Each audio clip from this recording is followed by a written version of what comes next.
15-minute lessons and award-winning technology can have you speaking Spanish, French, or German within weeks. I always thought I was bad at languages, but after using Babbel, I can tell you I was just taught the wrong way. Now, try Babbel free. Go to Babbel.com or download the app. That's Babbel, Babbel.com, or download the app to try for free.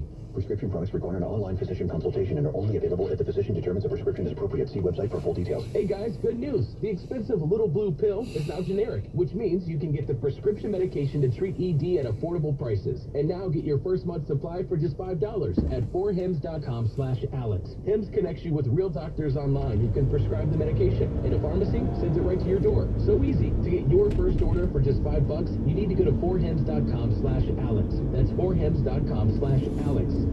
If you're looking for a reason to work with a local Geico agent, I have all of them, because I'm the voice of reason. Reason 1, Geico agents could help you save on more than car insurance. Reason 2, they can help tailor your policy to fit your needs. Reason 3, they're local.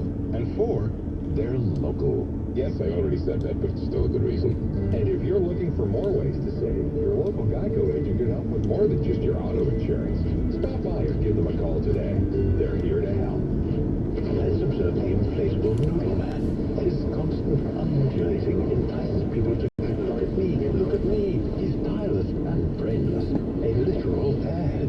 Curiously, however, the inflatable noodle man, when hearing that Geico not only saves people money, but also has an award-winning app that makes it easy to manage one's policy, he knows you should switch. Because yes, switching to Geico is a no-brainer.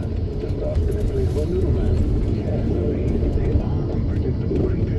WINS 16, WAW is New York. A radio.com station. Winds used at 259. Checking 10 winds. AccuWeather. Cloudy tonight. Couple of showers. Temperatures hold steady in the mid-50s. For tomorrow, clouds and a shower, then warmer. Sun at times in the afternoon. High near 70 in the city. Mid-70s in Jersey. Lower 60s on Long Island. Then the party's over. Rain and drizzle back late tomorrow night. Low 54. Sunday, cloudy and chilly, periods of rain, the high 58 degrees. Monday's nice again, though, partly sunny and warmer, high at 71 degrees. Right now, 54 and cloudy. More people get their news from 1010 Winds than from any other radio station in the nation. Swatina Kakar is our service aide. Walter Geis is our writer. Jim Powers is the editor. And I'm Kathleen Morgan-Cowell.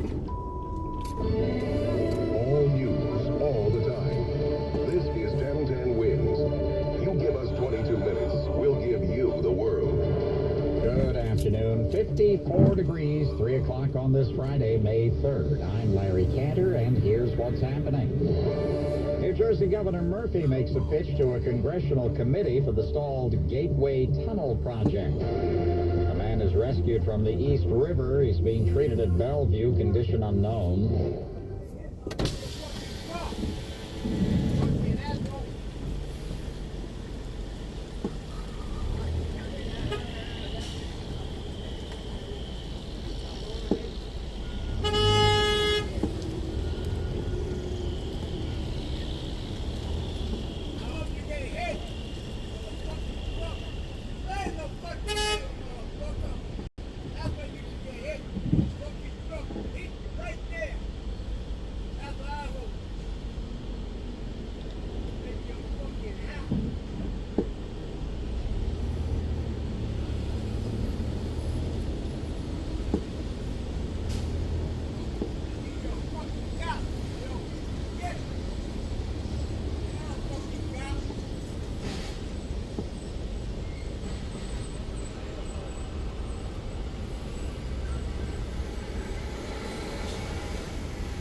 Go Holland about 10 in, 30 onto the outbound ride. Inbound Midtown Tunnel, outbound Brooklyn Bridge, the worst of what the East River has to offer so far. Queensbound RFK getting slower as we get later into rush hour. The Staten Island Expressway slammed westbound over towards the MLK Expressway. Traffic sponsored by Gulf Oil. Gulf Oil's free mobile app GulfPay helps you save money and get back on the road faster. Simply find the nearest Gulf station, pay with your phone, and receive exclusive offers on fuel and the products you love. Download GulfPay to start saving today. I'm Greg Rice on 1010 Wins. Wins News Time 3:02. Congressional Democratic leaders said earlier this week that they'd reached agreement with President Trump on a plan to spend $2 trillion on infrastructure projects. But the devil is in the details, and New Jersey Governor Phil Murphy wants to make sure the long-stalled Gateway project is included.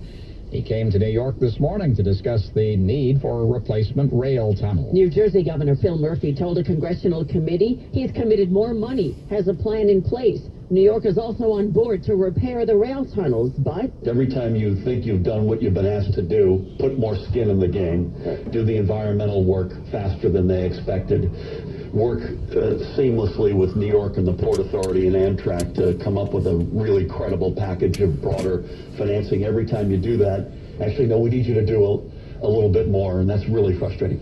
We don't even know where the goalpost is. We don't know where they are. Well, I'm not sure at this point where the stadium is. Murphy says he's had no luck speaking to the Secretary of Transportation, who keeps canceling their scheduled phone calls. Juliette Papa, 1010 Wins News. A man is being treated at Bellevue Hospital after being rescued from the East River this morning. He was pulled out by police harbor units near 71st Street and the FDR Drive. How he came to be in the water is unclear. His identity has not been released, and we don't know what condition he may be in. The Civic Plaza at the Bronx Hall of Justice has been under construction for 11 years. It's covered in tarps and dust. There's garbage lying around. Now, Bronx Councilman Richie Torres is calling for an investigation. The Bronx Hall of Justice has been so poorly constructed that it has a whole host of maintenance problems. Leaks from the sewers, leaks from the roofs. The soil was found to be contaminated with oil. He says it's costing taxpayers millions of dollars for maintenance and repairs. Checking AccuWeather, mostly cloudy tonight, some showers, temperatures steady in the 50s. Tomorrow, clouds early, maybe a shower, and then warmer in the afternoon. Sun at times, a high near 70 in the city, into the mid-70s in New Jersey, and lower 60s on Long Island. It's 54 degrees, skies are cloudy, humidity 86%, winds are calm, repeating the current temperature 54, and holding steady. Winds News Time 3:05. It's beginning to look a lot like Christmas everywhere you go. Well, it won't be looking like Christmas for public school students in the city as early as they'd probably like in the fall semester.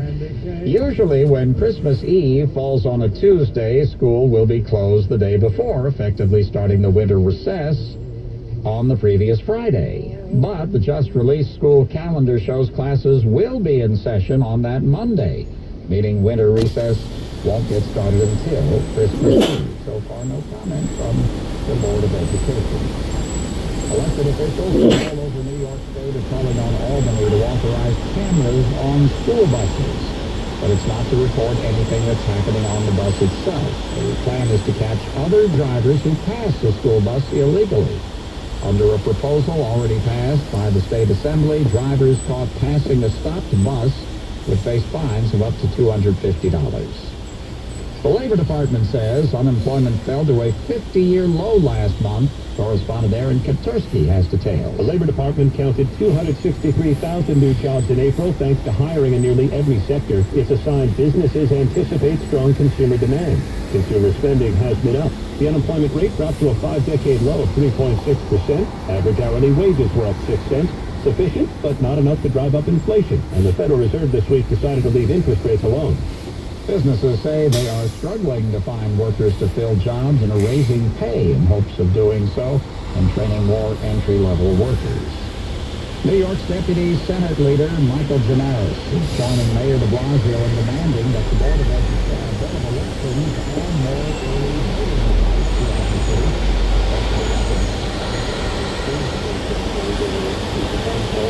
Nearly 237,000 people, and the law that are diagnosed is 150,000 voters. So they're making it difficult for people to get to the sites, which would work against the whole purpose of establishing early voting to begin with. Right now, the Board of Elections has 7 early voting sites in each borough, with the exception of Brooklyn, which has 10. Mayor de Blasio today sent a letter to the board saying if the board can't find more sites, we will find them for you. He says there are 200 sites that could be made available. The mother of the American student who died after being detained in North Korea is calling on the U.S. government to keep up the pressure on Kim Jong-un. During an event today in Washington, Otto Warmbier's mother, Cindy, called the North a cancer, and if ignored, won't go away. She also recounted the experience of seeing her son for the first time when he was returned from North Korea. The look in his eyes, which I didn't know he was blind at the time, was absolute horror. Horror, like he'd seen the devil, and he had. He was with the devil. Otto Warmbier was sentenced to 15 years of hard labor in North Korea after being accused of stealing a propaganda poster. He fell into a coma while in detention and then died a little while after being returned to the U.S. He was 22 years old. We may take food for granted, but not in North Korea, where there's going to be less on the table this year. Here's correspondent Tom Rivers. Following the worst harvest in a decade due to dry spells, heat waves, and flooding, a lot of North Koreans will be feeling it.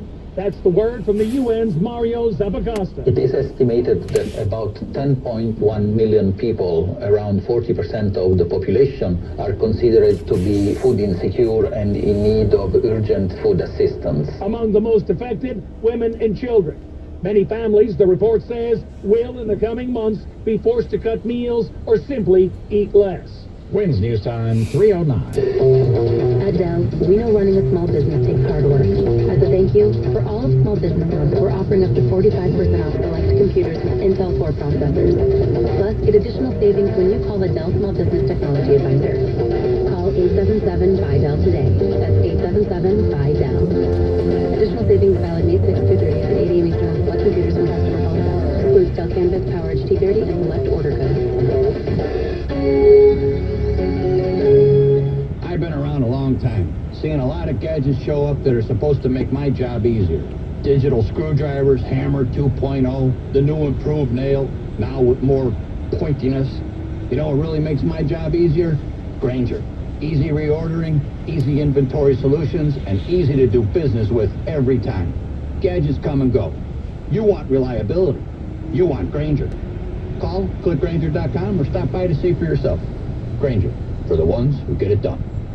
Now this message. When searching for a car, go to MajorWorld.com, home to thousands of cars. WINS News Time 3:10, traffic and AccuWeather in 1 minute. Attention, if you owe money to the IRS, this is an urgent message. The IRS is cracking down this year by sending out heart-stopping letters, aggressively garnishing paychecks, seizing bank accounts, and putting liens on homes and businesses.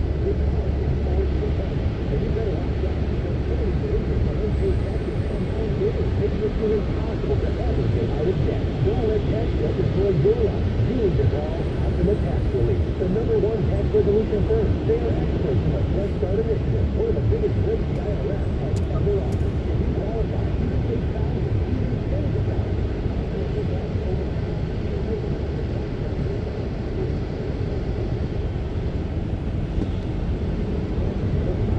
Call Optima now for a free consultation. Call 800-741-3889. 800-741-3889. 800-741-3889. Optima Tax Relief. Some restrictions apply. For complete details, please visit OptimaTaxRelief.com. WINS News Time 3:11. From the Mavis Discount Tire Traffic Center, here's Greg Rice. It is still all sorts of messy in the Bronx. Traffic sponsored by Oyster Bay BMW.com. Westbound Cross Bronx, it's the worst way out over at the George Washington Bridge from right out of the Bruckner interchange. Eastbound Cross Bronx at White Plains Road, they finally got rid of the earlier wreck that sat there for hours, but also a standstill into the area from right off of the George Washington Bridge. Jersey issues, boy, do we have them. 280 both ways. You got lanes knocked out getting over towards exit 14 in Newark, all because of a rollover. Eastbound 80 local lanes, the ramp to southbound 95 and the turnpike, that is shut down because of a flipped over van. So a mess through that stretch. Inbound side of the George is all right. The west side, the least bad way out. Lincoln about 15 and 25 on the outbound ride. Holland 10 and 30 back out. And now this message. At BMW of Oyster Bay, their award-winning sales and service team are filled with professionals who know BMWs and take the time to get to know you. Driving a BMW is one thing. Driving a BMW of Oyster Bay is another. 145 Pine Hollow Road or oysterbaybmw.com. I'm Greg Rice on 1010 Wins. Now the AccuWeather 4-day forecast presented by Easy Spirits, sold at Macy's. Here's meteorologist Dave Samuel with a live report.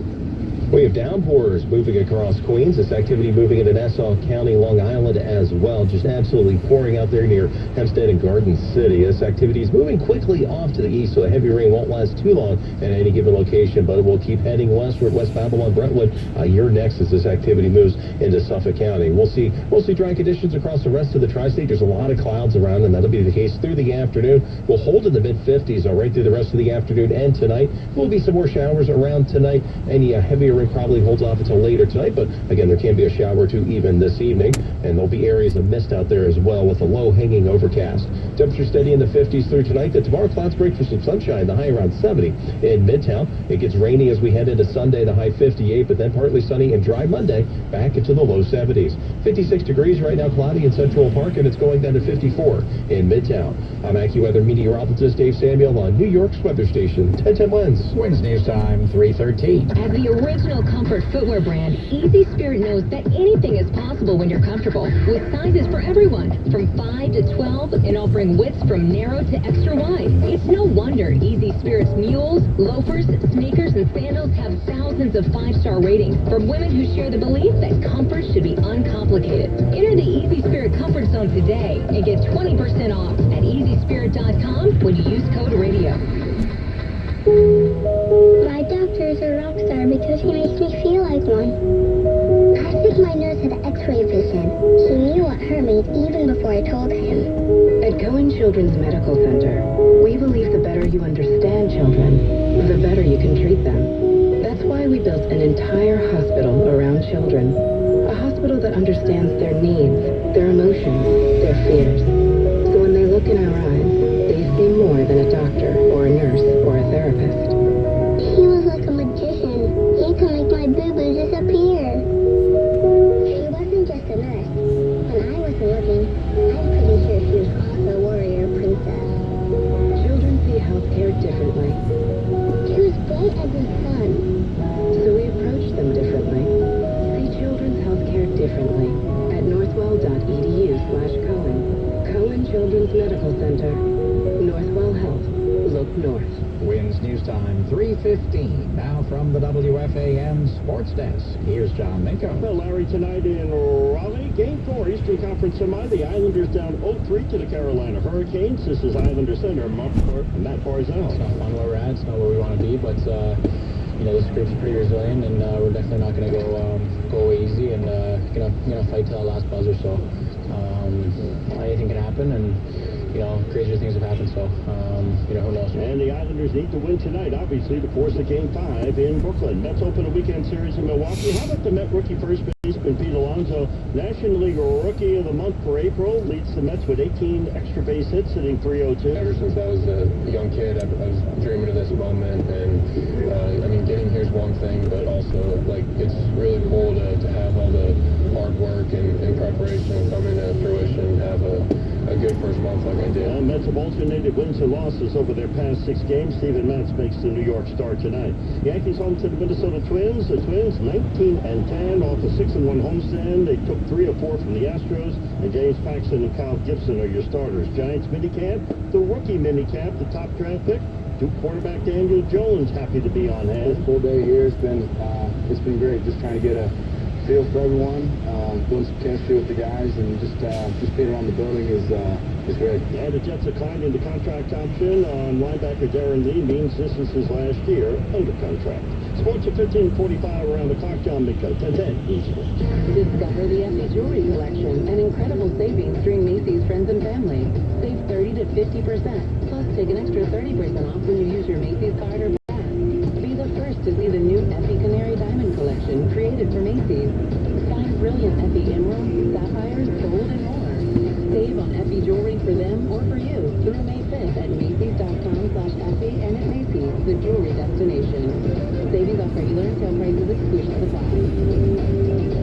Quiz News Time 3:17. Karen Alfonso of Myrtle Beach, South Carolina, formerly of New Jersey, had a surprise visitor at her front door the other day, a 6-foot alligator. It damaged part of her walkway and scratched up the paint on her home before someone finally showed up to take the gator away.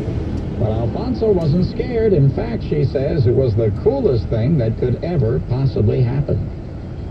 General Motors is recalling more than 350,000 pickups and other trucks worldwide after 19 reports of fires caused by engine block heater cords. The recall covers certain Chevrolet Silverados and GMC Sierras. All have GM's 6.6-liter diesel engine and an optional engine block heater. May is Global Pet Adoption Month. More than 2,000 shelters and rescue groups are taking part in a global pet adopt-a-thon.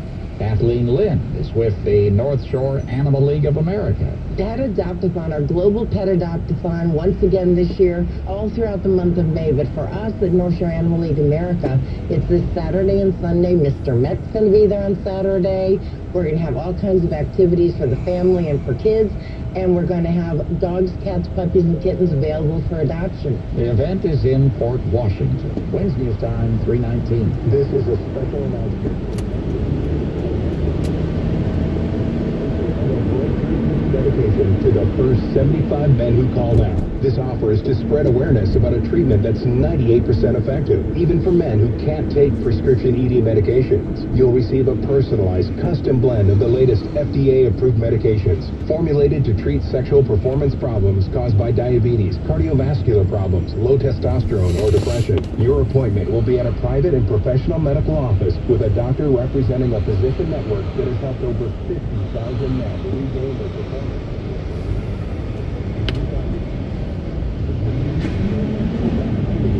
Free dose of a highly effective, rapid-acting medication. This offer is limited to the next 75 men who call. You must act now to reserve your free dose of this breakthrough treatment. That's 800-918-3700. 800-918-3700. 800-918-3700. I have an uncomfortable stat for you. 1 in 9 men will be diagnosed with prostate cancer. 1 in 9. In fact, prostate cancer is the second leading cause of death in American men. That hurts to hear. But you know what doesn't? There's a simple blood test your own doctor can give you to see if you're at risk. And this blood test, called the PSA, is definitely not a pain in the butt to get. Don't waste your time poking around the internet. To find out more about this test, go to pcf.org. For all the best info on prostate cancer prevention, go to pcf.org today. The station you know, the people you trust. 1010 wins. The News Watch never stops. This is 1010 Wins. You give us 22 minutes, we'll give you the world. Good afternoon. It's 54 degrees, 3:20 on this Friday, May 3rd. I'm Larry Cantor, and here's what's happening. Police are looking for the parents who dumped a newborn in the trash in the Bronx. The baby died. The Daily News says Mayor de Blasio is going to run for president. At least 3 cases of Legionnaire's disease are confirmed at a senior citizen apartment complex in Newark. Judiciary Committee Chairman Nadler has a new offer for Attorney General Barr to turn over the unredacted Mueller report. 1010 wins, AccuWeather, chance of showers, temperatures holding in the 50s. This is John Minko. Yanks and Twins at the stadium. Mets in Milwaukee. The Islanders look to avoid the playoff sweep against Carolina. And Giants rookie quarterback Daniel Jones with the media at minicamp. I'm Bloomberg's Larry Kofsky. The stock market fading just a bit in the final hour. The Dow still with a gain of 190. And the NASDAQ up 107. Wednesday News Time, 3:21. From the Ram Trucks Traffic Center, here's Greg Rice. It is all sorts of slow in Brooklyn at Belt Parkway. It's going to be one heck of an afternoon getting you home. The eastbound ride just not doing much for you. Verrazano over to Erskine Street, and then in Queens from the Van Wyck over towards the Cross Island Parkway. Westbound Belt, the brake lights to Lefferts, and again from Rockaway Parkway all the way on back to the Verrazano Narrows Bridge. It is very, very messy in New Jersey. Trucker 109 northbound, your Tonley Circle in Jersey City. That is a wreck. You got the right lane knocked out of service, so that's all sorts of slow. 280 westbound, your exit 14, everything subject to closure. That's all because of a bad-looking rollover getting into the area. Eastbound also slammed off of the Parkway with a whole lot of onlookers.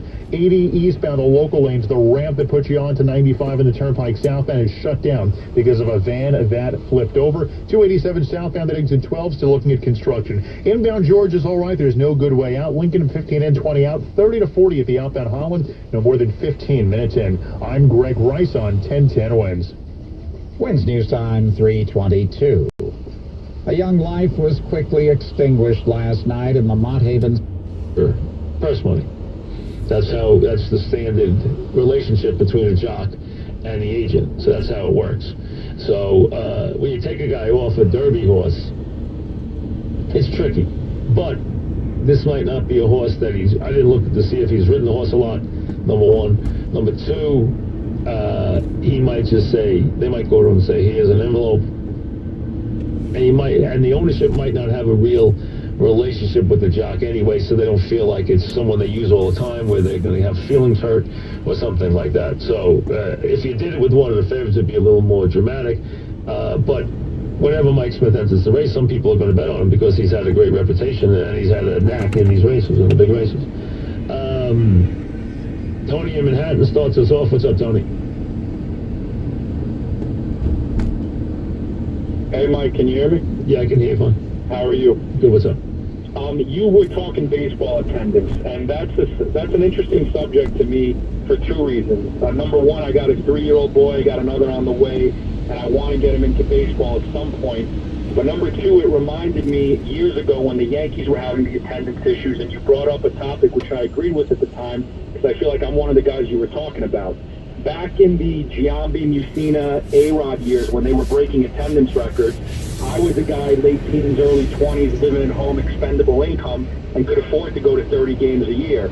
Now, 2019, all these years later, new stadium, married, wife, kids, mortgage, taxes, the whole, they're not making it affordable either. It's almost like you got to pick and choose where you're going to spend your money. And I think there's thousands upon thousands of guys like you who tell the exact same thing. I understand that, and thanks for the call. But there's a whole generation take your place. The guy who might have been 20 when the Yankees were winning steadily, winning championships, and actually the highest attendance years the Yankees had was when A-Rod came to the team. That's when they broke 4 million. But, and the Yankees, had only a couple of years there where they had 4 million, but it was right there, 2000, I'd say it's 2003, 2004, right around there. The 20-year-old who could go to the games, didn't have a lot of expenses, he started working, blah, blah, blah, whether he's 22, 25, whatever. And now he's late 30s and he's got a family and he's got responsibilities and he can't spend a lot of money on it. That's fine. That guy cuts down to once a week or once a month or whatever, but there's a whole generation that's supposed to take it. The question is, who's that person?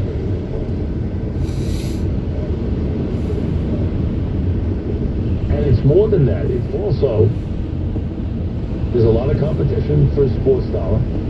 Number two, is it as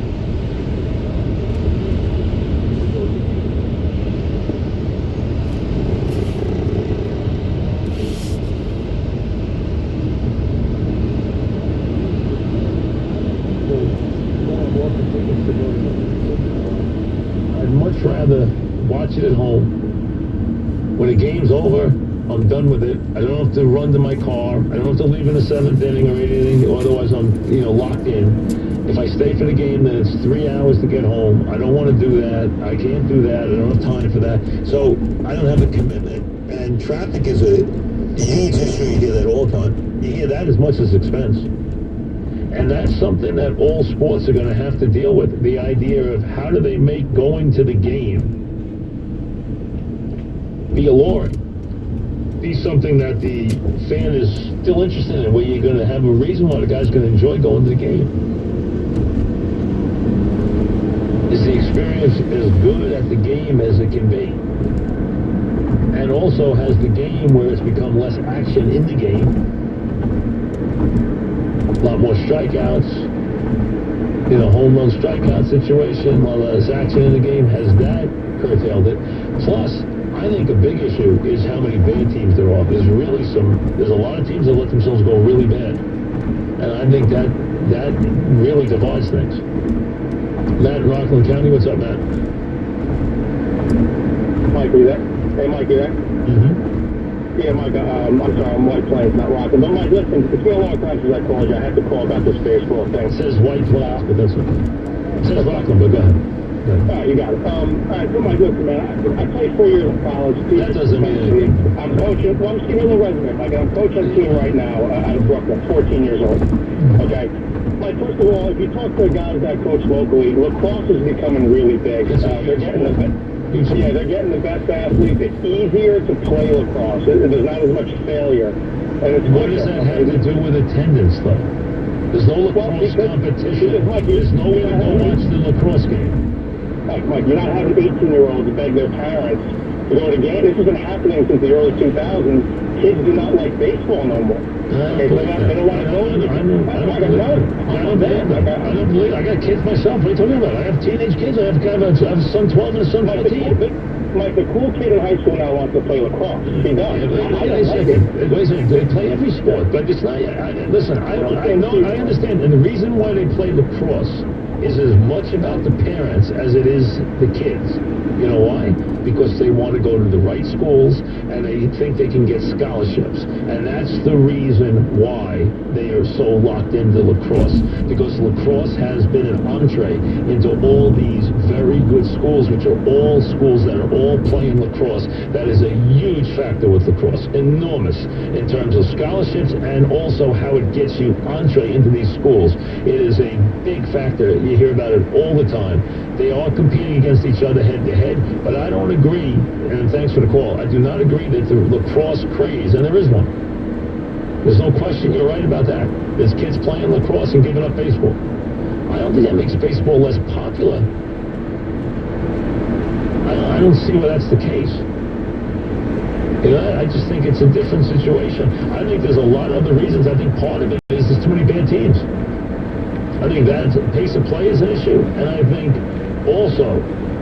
the idea of having so many bad teams that are just non-competitive, the games aren't attractive. All right, let's turn our attention to the Kentucky Derby, and we welcome in Hall of Fame trainer Bill Mott. Bill, Mike Francesa on the Fan, welcome. Yeah, how you doing, Mike? Thanks for having me on. My pleasure. Thank you very much, and it is very fitting to have you on, considering right now, they tell me in the pre-Derby odds, your horse is now the favorite. Is that right? Wow. Yes. Yeah. Well, I hope they're not making a mistake. We're pretty excited about him. We think he's a nice horse. He's doing very well. Let me ask you about this, though. You're a guy who, as racing fans may know, but the casual fan may not, who has had a great career. You're the youngest guy ever into the Hall of Fame, but you really weren't a guy who was on the Triple Crown Trail year after year after year. You've been there much more recently, and now have had a lot of success. You have in the Belmont. Is it just the relationship with Juddmonte is the reason, or is it just something you decided to do later in your career? Really, I think it's, kind of the luck of the draw with the horses you get a lot of times. You know what I mean? In the past, I've had a few horses that have run in the Derby that probably haven't been well suited for the distance of the Derby, although some of them have been very nice horses. We won the Belmont with Drosselmeyer, but at the time that it was Derby time, he was short on points, short on earnings as far as getting into the race. So he was a horse that probably would have been suited for the distance, but we didn't even get in the race. Some of the others have been, probably better milers. Horses that ran between 8 and 9 furlongs and were very successful at that distance. But, the Derby's a little different race going a mile and a quarter. So you've got to have the right horse to the right pedigree and the horse that really does want to go that far. We're talking to Hall of Fame trainer Bill Mott. Of course, trained Cigar among his many other luminaries that he's trained through the years. 2 horses in this race. First, Country House, who's on the outside 20. Tell me about him. Good. You know, I mean, probably isn't as accomplished as our other entry, Tacitus, but he's a horse that I think is suited for the distance as well, and probably a horse that, you know, would need to have a hot pace up front, some, you know, where they kind of come back to him a little bit in the stretch, but he's a horse that I think will keep running. He's probably going to be, he is what you call a deep closer. I mean, he'll probably come from way back in the pack and be coming making a late run. So a horse like that needs the right pace scenario up in front. He needs a little help from, you know, horses dueling up on the front end. I would think with Tacitus, who is the current favorite, you had to like where you are. 8's about is a good place to be. If you could pick one, 8, and you probably, I don't know what number you picked when you selected, but 8's a very good place to be. I mean, that's right where you want to be, right? Yeah, I think it's right in the middle. You know, I guess what you worry about is getting down to the first turn and not getting hung up too wide. You don't want to be 4 or 5 wide going around the first turn if you can help it, and then of course, you know, once they get around that turn, then the riders have to work out a trip from there. But you know, getting the wrong post position and having a lot of horses going down to that first turn together, and you know, if you lose too much ground around the first turn, it really diminishes your chances. Were you thinking Triple Crown with Tacitus last fall? Even in a 2-year-old year, were you already thinking about him as being a horse that was going to be on the trail, or was there a certain time that he gave you that idea to go there? I believe we started thinking that direction after his first race. I mean, we were really pleased with what he showed us in his first effort, even though he finished 4th. He came back and broke his maiden, and in his second start, but you know, a very late developing horse, a big, strong, rangy horse, but was one that needed the extra 3 or 4 months that he had off over the course of the winter to really finally start to develop and you know, catch up with some of his peers. And he's done that very well. He's 2 for 2 this year. He hasn't done anything wrong, and hopefully he'll show yet some improvement tomorrow. How about the pace, Bill, with Omaha Beach out, and we know what Maximum Security did. Now, Maximum Security got a chance to really go pretty slow on the front end in the Florida Derby. I don't expect that again, but Omaha Beach would have put a little more speed in the race. Are you concerned about that at all? Yeah, well, we are a little bit, probably a little more for Country House than we would be for Tacitus. But you know, generally in the Derby, I mean, you're talking about an awfully important race, and I don't think these jocks are going to be going to sleep. I don't think they're going to let anybody, you know, going 48, you know, for the first half mile. I'm sure somebody's going to see that they're going slow, and they're going to take it to them if the pace is too slow. What would be a perfect trip for you as far as Tacitus? Well, I mean, you know, the perfect trip is, you know, probably to be in a stalking position and be, you know, 4 or 5 lengths back off the pace, and you know, just to get a clear run from the 3/8 pole to the finish wire. I mean, that's, you know, that's the dream trip, but it's you know, it's hard to map that out up front. I think the jocks have to decide that when the gate opens. You know, the whole complexion of the race can change from what we see it on paper sometimes. You know, you've had, as anyone knows who knows racing, we're talking about Bill Mott, you've had an incredible amount of success in your career. I mean, you've had all different kinds of great runners. You've had, you know, you've done everything, but you've never won a Derby, and you haven't taken that many horses to the Derby. So has the Derby been, you know, a lot of trainers, it's like the only thing they ever thought about was winning the Derby. I don't get the idea you were one of those guys. Is that fair to say or no?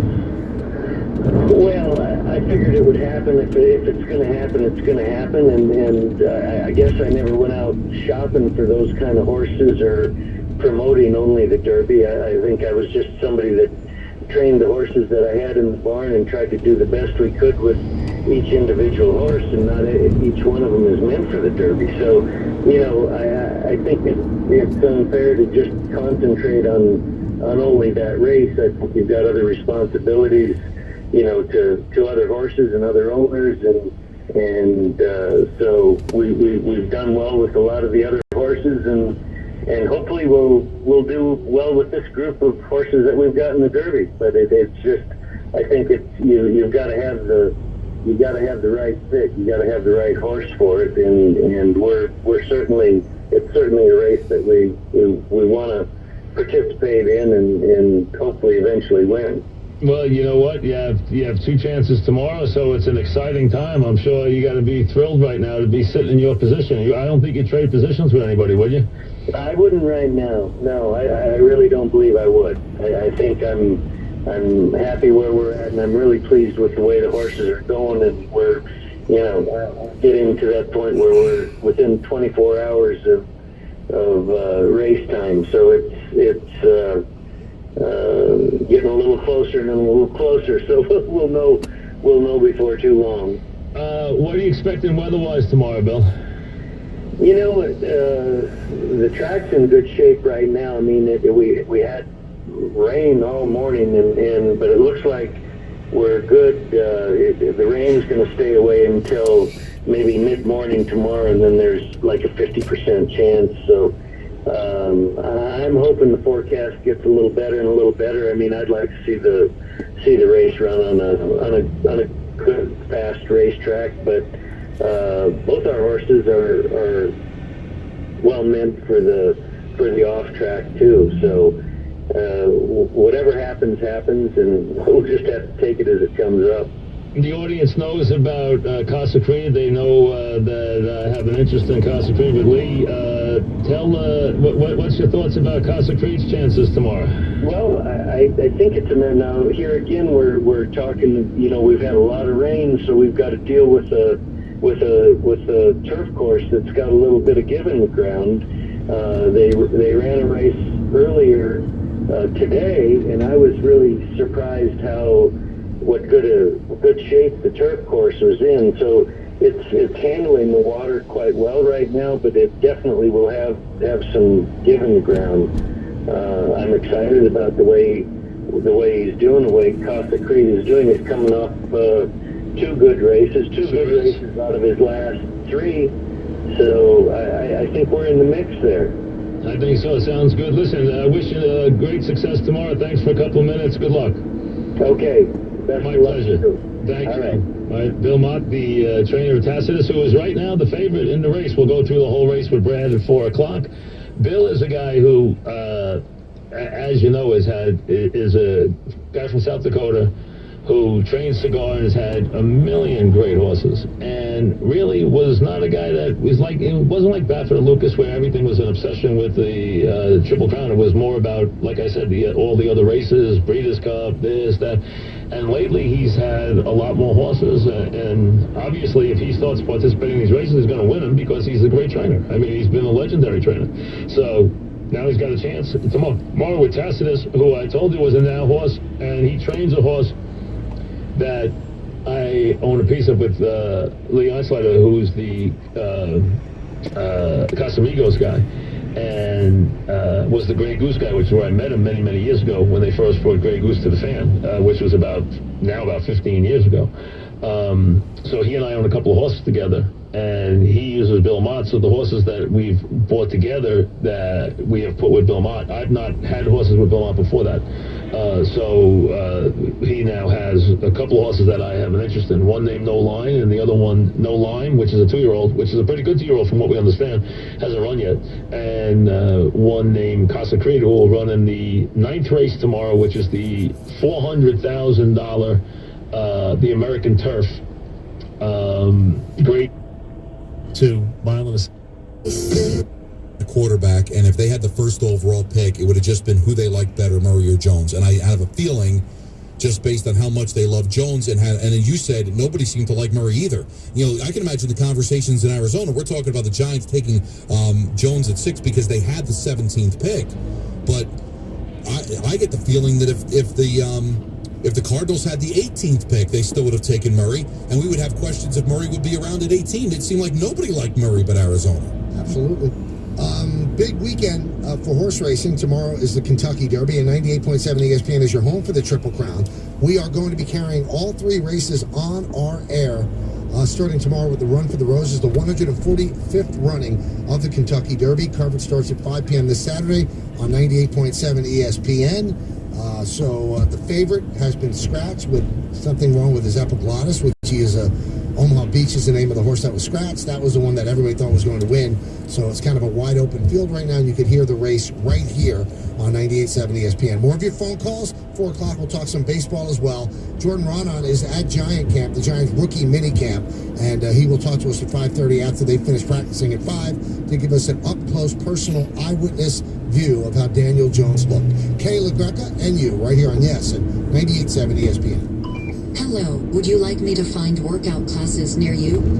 There are no stores that sell glasses within 10 miles of your location. There's enough artificial in the world. That's why Michelob Ultra is brewed with no artificial colors or flavors.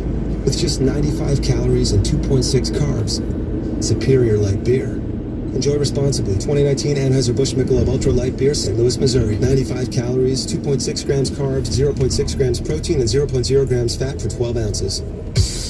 It's our first check of the traffic on a Friday. Here's Alex Lee. Michael, thank you very much. We start on the Garden State Parkway. Northbound side, there's an accident being cleared at exit 142 by the Union Tolls. Another collision eastbound on 80. It takes out 2 lanes at the Turnpike. That's exit 68. And there's a crash on the Bronx River Parkway, northbound approaching 174th Street. Another one southbound on the Deegan before 179th. This report sponsored by Lowe's. Now at Lowe's, get a 12-pack of annuals, 2 for $16. Offer valid through 5/8. Selection varies by location. See store for details. U.S. only, excludes Alaska and Hawaii. I'm Alex Lee on 98.7 ESPN. The Starlight Lounge presents an evening with the Progressive Box. Yeah.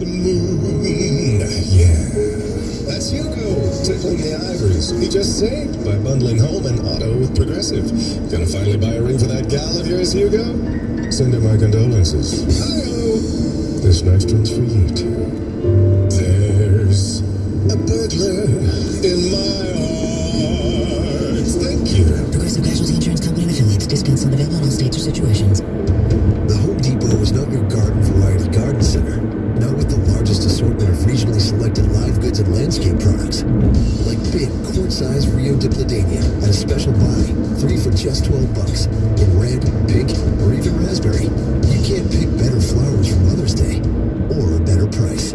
Today is the day for doing. Starting with a stop at the garden center of the Home Depot. More saving, more doing. Selection varies by store, continental rates only.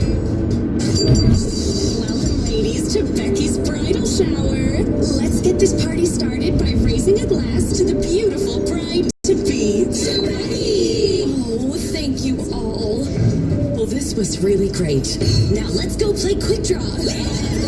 Nothing beats the draw of Quick Draw, the game where a $1 bet could win you up to $100,000. Find a place and bring your people, because anything can happen in Jersey. Must be 18 or older to buy a lottery ticket. Please play responsibly. If you or someone knows a gambling problem, call 1-800-GAMBLER. Pros know getting the next job means doing this one right. On time and on budget. Lowe's is here to help by stocking the brands you trust to power through any job. Like Hitachi Power Tools, soon to be known as Metabo HPT. Same tools, same warranty, new name. We also stock the quantities of the supplies you use most, with everyday savings when you buy in bulk. Like 20% off in-stock GAF or Owens Corning shingles when purchased by the pallet. For your next job and every job after, do it right for less. Start with Lowe's. Brand varies by location. See Pro Desk for details. Napa know. You don't have to know fancy terms like ceramic, metallic, and calipers to know that this sound isn't a good thing. And now at most Napa Auto Parts stores and Napa Auto Care centers, you'll get a $75 prepaid Visa card when you spend $250 on brakes. Do it yourself or have it done for you and save $75. That's Napa Know-How. Napa know-how. At participating Napa Auto Parts stores and Napa Auto Care centers. Exclusions apply. Offer ends 5/31/19. Introducing the all-new ESPN app, now with ESPN Plus. With Plus, it means you get more of the sports, teams, and leagues you love. More knockouts, hole-in-ones, grand slams, more touchdowns, hat tricks, and goals. And more doesn't stop there, because with Plus, you get more films and shows, like the premiere of Detail and the entire 30 for 30 collection. With all this more, you're going to need more time. Sorry, families and loved ones. The all-new ESPN app. Download now and sign up for ESPN Plus today. 100 years of hard work can take you far. And no one knows that better than Goodyear. In 1918, we started the Akron Wingfoots basketball team, laced up and took to the court. And we've been outperforming the rest ever since. Goodyear proudly celebrates our 100th anniversary in basketball and our relentless dedication to being unstoppable. Goodyear, more driven. Welcome back to the Michael K. Show, everybody. Talking about the Giants. Their rookie camp opens today, and that means we get our first look in uniform of Daniel Jones, and we'll have an eyewitness account from our very own Jordan Ronan, who covers the Giants for us, does it very, very well, and he will call in after the first practice is over at 5 o'clock. Taking phone calls now on your thoughts, and Tony in Bayonne, talk to us, baby. How you doing, guys? Good, how are you? Good. You know, the Giants, they've been in the quarterback market for a couple of years now.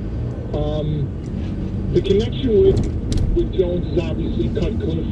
The scouts have been down there, and I think that's why they passed on Donald. They took Barkley because they knew they were going to take Jones. Cutcliffe talked them up, told the Giants everything, all the good stuff about him, and I'm sure every other team that inquired about Jones got a good report also. The one thing that Duke does, they run the same type of offense than the Giants. They run this West Coast version, short, medium passing, get the ball into the hands of the slot receivers, and that's why they brought in Golden Tate. I really think that the Giants knew that they were going to take Jones. That's why they took Barkley. And another thing... But how would they know they were going to have an awful record and finish with the 6th pick? Right. They thought they were going to be in the playoffs. Well, I guess what Tony is saying is Jones might have been there at 30.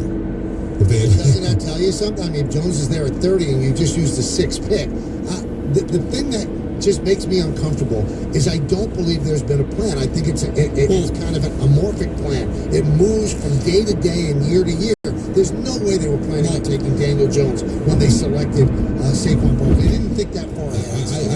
I don't think you can with a quarterback, because if you remember when we had Mel Kiper on, he talked about Tua next year, and he kind of left-handedly said there's no way in this draft, as you're preparing for this draft, you can think about a quarterback that's available for the next draft, because so much can happen between now and then. You know, what if Jones suffered a catastrophic injury? What, you just wasted a whole year on a guy that like tore his Achilles and maybe couldn't play? I mean, how much could they have known? Listen, I'm sure they had their eye. I'm sure they got eyes on Tua. They've got eyes on kids that are coming out of high school. I mean, they spend a lot of money looking at players. All right, you see it when reading the Yankee book, Inside the Empire. They're looking at kids. They've got information on every high school pitcher around the country. These teams invest a lot of money on scouting players. So they probably had their eye on Jones, but you're telling me that a year before he's going to be drafted, that was the plan? No. That's really thinking way ahead. And as you said, they had no idea where they were going to draft. Their intention was to go 10-6, 11-5, and compete for a championship. And if they're doing that, Michael, they're probably extending Eli's contract, so they're not even thinking about the quarterback at that particular point. Kevin in Brooklyn. Hey, what's up, guys? How you doing? Good. How are you? I'm all right, guys. I love the sweater, Donna. I love that tie, Michael. Yeah, Michael's got it going on today. Yeah, he does. He looks really good. The blazer's nice too. I just wanted to call and say that, I just hope that the Giants, they get it right. I'm not a Giant fan, but I root for New York. But I hope they did get this pick right. I want the guys to succeed. I don't want the Giants to get it wrong. The other point that I just wanted to make is that, to me, I really don't think about somebody being a general manager, whether you have a black general manager or a white general manager, because if the owner decides and what he wants, it's his franchise. So if the general manager says, oh, no, I think this guy is, and the owner says, nah, I want this guy. This is the guy that I want. The general manager has to do what the owner wants. I think, but then, Kevin, what we're looking at, we have to debate. It's almost like with baseball. How much does a manager get blamed for if a team is bad because of all the analytics? But the bottom line is the most important job that you could have on a football team is the GM and the head coach. And for 10 years, the Giants had a black GM. And I think that he made all the draft picks. I'm sorry. I believe he did. I believe he did. And they gave him a lot of leeway with a lot of bad drafts. A lot. So you can't tell me that if there were more African-American GMs, there'd be more black head coaches. But there aren't. I think that's the thing that everybody should be wanting. Forget about an African-American quarterback. An African-American GM shapes the direction of the franchise. Don't poo-poo that, Kevin. That's a big deal. The Giants should be proud of that. I mean, it should be something that should be proud of. It should be normal. But it's not normal. Take a look in the NFL. It's not normal. But is it possible, I guess, is what Kevin is trying to say, is it possible that you could be comfortable with a black general manager, but not a black quarterback? I don't know. I don't know either. I mean, because I think racist is racist. If you're telling me I don't want a black quarterback, to me, that's racist. That's racist. That makes no sense to me. If you don't want a black quarterback, why would you entrust your franchise to a black GM? If you don't think a black quarterback is the right look for your team, why would you entrust? I think this whole racist angle on the Giants is dead wrong. And also, it's a bad narrative. Because the idea is he becomes the face of your franchise. That was what Peter was arguing. The quarterback is the face of your franchise. But while the Giants are transitioning from Eli to Jones, and until Jones starts to play well and can become the face of the franchise, the guy that they're going to market and they're going to sell is Saquon Barkley, right? Because he will be the best player on the team. I mean, I saw it with Lawrence Taylor. When the Giants were awful and not winning, Phil Simms didn't all of a sudden get drafted in 1979 and win a bunch of championships. Matter of fact, it looked like a bad pick because he was hurt all the time, right? So the Giants were bad and the Giants weren't doing well. And, who were the guys that were the faces of their franchise? It was Harry Carson, it was George Martin, it was John Mendenhall, and then when Lawrence Taylor came, it was Lawrence Taylor. They were the face of the franchise. They were the marketable guys, all the things that a quarterback is supposed to be, and they were African-American. Now, if there is some stigma that still exists with an African-American quarterback, then that's a level of racism the Giants that existed back in the 70s and 80s. I mean, I think we've proven that you can win with an African-American quarterback. All the stereotypes that existed 20, 30 years ago, the reason Warren Moon had to go play in the CFL, the reason that really good quarterbacks weren't getting drafted, were sitting on the bench. I mean, I think enough has happened since then to prove all of those stereotypes wrong. So I just don't think there's enough evidence there. But if you feel that way and you feel strongly about that, then I guess we agree to disagree. Let's go to Mike in Wanakee. We'll give him another try. Hey, Mike. Yeah, what's up? I want to talk about the Giants with gentlemen. If his plan actually does work, don't we have to give Eli a contract extension? That's what's being talked about. That's going to blow up in his fantasy first. So even if his plan works, it's not going to work. If his plan works to have them be a good team this year, and Eli, gets them into the playoffs, I mean, you're just going to let this franchise icon go just so Daniel Jones can play next year? It's going to be a very tough decision for them. Well, I guess what he's holding to the quote that it could be the Green Bay Packer plan where Jones can sit for the next 3 years. In order for that to happen, Eli Manning would need a contract extension, right? Because who is he going to sit behind? Kyle Lauletta? I mean, so if he's going to sit for 3 years, that means that the Giants are either going to have Eli extended or the Giants plan on signing a free agent quarterback at the end of the year. He's got to sit behind somebody. So, and that's why Sal Palantonio asked him when that was said, are you ready to give Eli a contract extension? And Gettleman didn't want to go there, which tells me that his whole comment about sitting for 3 years is just bogus. It's not true. Well, it might not be bogus in the sense that if Eli's great, they're going to keep him. You can't just let go of Eli Manning. He's coming off a really good year when the Giants make the playoffs. But, the question on whether I wouldn't extend him now, where's he going? I'm not going to extend him until I see how he plays. But he might be awful, but he might replace him in week 8. I guess the point is, Michael, if you were so convinced, he called the idea that Eli Manning was done a crack, right? If we're going to hold him to the things that he says, which I think is very dangerous because he's all over the place, Well, then wouldn't it make sense to give him a contract extension now? Maybe lessen the money in 2018, free up some salary cap space to maybe go out and get some weapons and help him win in 2019? I mean, if you have that much faith in him, why would you take the chance and wait till the end of the year when you can maybe get it done now?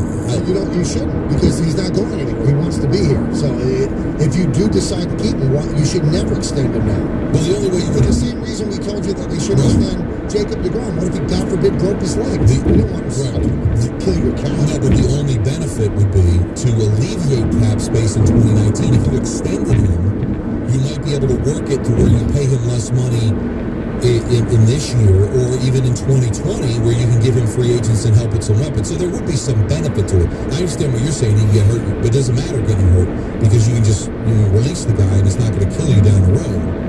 There could be some benefits to giving the contract extension now if you believe that the idea he's done is a fraud. Yeah, but again, even if he thinks he's not done, at some point they are going to transition Daniel Jones. So even if Eli plays well, we talked about this yesterday, and the Giants are 4-6, in all likelihood, Daniel Jones starting the last 6 games of the year. So Eli's not coming back. Even if he plays well, if the team's losing, you've got to transition for the future. Yes. So there's no practical reason for a guy who doesn't want to play anywhere else for you to extend him now. Because I still don't think you're going to have to give him top dollar next year because he doesn't want to go anywhere else. Yankees, Twins, and the Mets and the Brewers. We'll talk some baseball when we get back. It's Kayla, Greg, and you right here on Yes 98.7 ESPN. Weekend Bingo.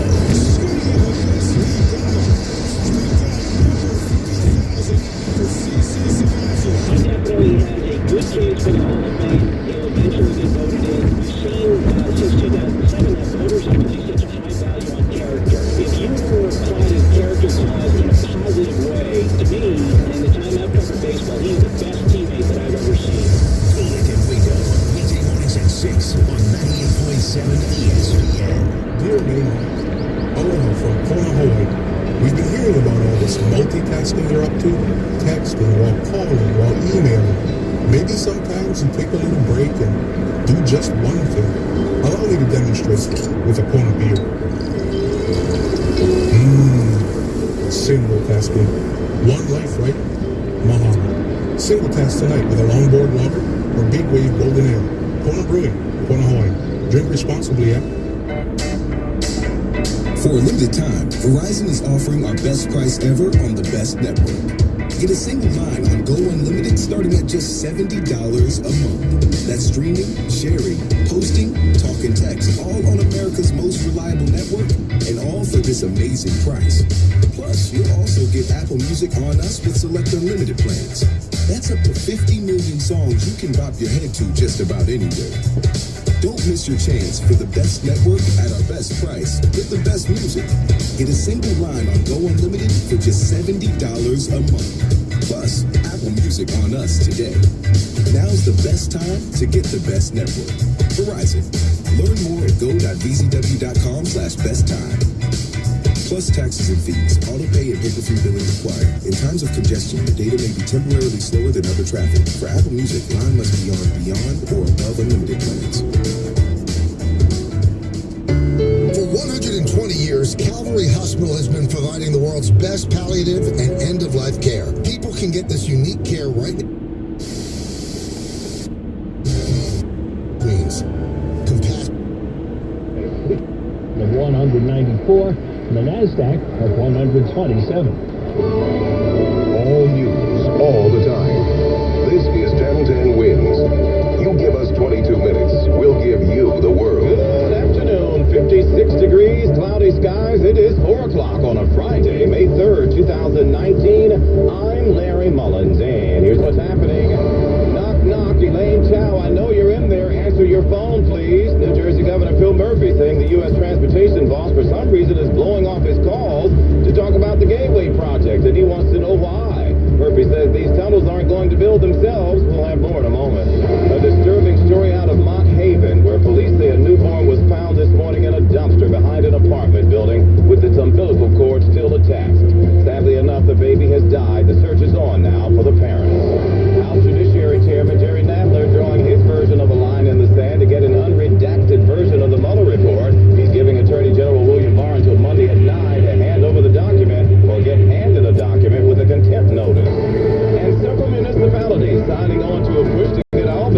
now cameras on those school bus arms to take pictures of people who insist on driving around buses while they're loading or unloading children. Since then, winds AccuWeather mainly cloudy and cool, possible showers I-59, and it's sports. This is John Baco. The Islanders need a win to extend their season. It's a playoff Game 4 in Carolina. The Yanks and Twins at the stadium, Mets in Milwaukee, and Giants quarterback Daniel Jones at rookie minicamp. Twins News Time 4:01 from your Ram Trucks Traffic Center this afternoon. Expanded traffic and transit. Good afternoon, Greg Rice. Good afternoon, Larry Mullins. Does not feel like a summer out there in terms of the weather, but in terms of the Friday afternoon traffic, it's an early preview of the summer to come. We're not even into the 4 o'clock hour really yet, and we're already looking at almost an hour at the outbound Holland Tunnel. The outbound Lincoln, that is 30 to 45 minutes into the city at the Lincoln. We're looking at about 25 minutes, 15 to 20 at the inbound Holland. Even the inbound George has some added company for you at this hour. The upper level, you're looking at 20 minutes, 25 to the inbound lower, and not a hint of a happy ride out over at the George Washington Bridge. Mario Cuomo Rockland bound still very slow all the way across. Blame a lot of that on an earlier wreck near exit 12. Upper East River options, boy, are they getting bad in a hurry. Queens bound Throgs Neck is a mess. At least Bronx bound, you're okay. Either way, a tough ride already at the Whitestone, and it's sluggish, but at least it moves on the RFK. There are parking lots to be found on the inbound upper level of the Queensboro at the inbound Midtown Tunnel and at the outbound side of the Brooklyn Bridge. Verrazano upper level Staten Island bound is so slow, but the Jersey bridges to and from Staten Island, they're at least holding up. Here's what we see on Long Island's Big Three. Eastbound LI slows through Queens, Nassau, and into Suffolk to Baggett Hill Road and then east of Deer Park Avenue. Northern State eastbound, no relief through Melville, and it's slow on the Southern State east of Valley Stream, all the way on out towards New Highway. Traffic sponsored by Noom. I'm Greg Rice on 1010 Wings. Have you tried almost everything to lose weight? Noom is a totally different personalized weight loss program that uses psychology and small goals to change your habits so that you can lose the weight and keep it off for good. Learn more at Noom, Noom.com. Wings News Time 4:03, and we made it to another Friday, but just like last weekend, it might be a wet one, and in fact, a couple of instances of rain throughout the weekend. AccuWeather meteorologist Dave Samuel here now to give us the weekend forecast. Dave. Yeah, Larry, pretty much picking up where April left off with 18 days of wet weather where we had measurable rainfall during the month of April, so it's certainly been a soggy May as well. As for the short term, going through the evening, a lot of clouds around. It's a little misty, but no significant rain expected in the city for the next several hours, but then we'll have some showers rolling through tonight. It looks like tomorrow will be the better of the 2 weekend days. We'll have some sun, and that'll push temperatures back to near 70, so a big change from the mid-50s we're currently experiencing, although we likely have more rain to deal with late tomorrow night and Sunday. Latest indications are that rain may be a little lighter than we thought earlier, but it still looks like it will rain, and that'll hold temperatures into the 50s again, so certainly a seesaw pattern here, Larry. All right, Dave, and we invite you to stay with 1010 Winds for all your weather updates throughout this weekend. From New Jersey, Governor Phil Murphy wants to know what's the deal. He says he's been trying to get a hold of President Trump's transportation secretary for days to get some help for that stalled project to build 2 new Hudson River rail tunnels. But he says of late, all he's getting is, sorry, no one's home. The project apparently needs a certain ranking in order for the state to apply for federal monies, but Murphy says he can't seem to get through. The latest on the Gateway project is where we begin this Friday afternoon. Juliet Papa leading us off from a Transportation Committee roundtable taking place here in New York. New Jersey Governor Phil Murphy says he's spoken to President Trump several times, felt there was goodwill, but has been stymied trying to get through to the Transportation Secretary about approving funds for the Gateway project. We have attempted to get on the phone.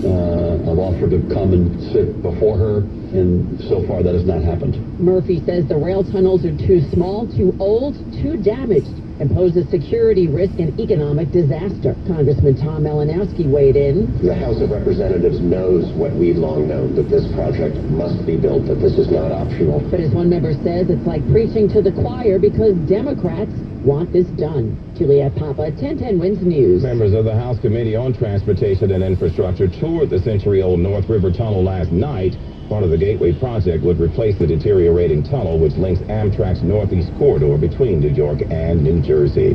Oh, a very disturbing story out of the Bronx. Police say a newborn died after being found alone at... choice. I have a saver win bet on the one, though. All righty. Now, let's get to it. First of all, what are you expecting track-wise tomorrow? The weather forecast I saw said that there's going to be enough rain to make that that track pretty wet by race time. I think it's going to be sloppy in field or muddy in field, and I think that might affect the race to some extent. All right, so here we go. We had a second scratch today, which meant Bodie Express is in. So we have a field of 19. We take out Omaha Beach, and then we take out Hakel is out. Kieran's horse. We add in Bodie Express, which adds a little more speed on the outside too, which is good for the race. So that's a positive. All right, let's start with War of Will. But he is the speed of the race, Mike. At least I believe he will be. I think he's actually the key to this race. He beat Wheatfield in Louisiana 3 and 2 back, but galloped out powerfully in those races like he's a horse who really wants to run long. Last time in the Louisiana Derby, that was his only loss on dirt, by the way, and he won under sloppy field conditions at Churchill last year. He lost his action out of the gate, then lost focus racing in and amongst horses in traffic. He's always been a horse who's pulley and on go, wanting to send before his jockey's cue.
Success in that city and in that ballpark, but if you believe Mickey Callaway, you have to believe that when pitchers do well, other pitchers step up and want to do just as well.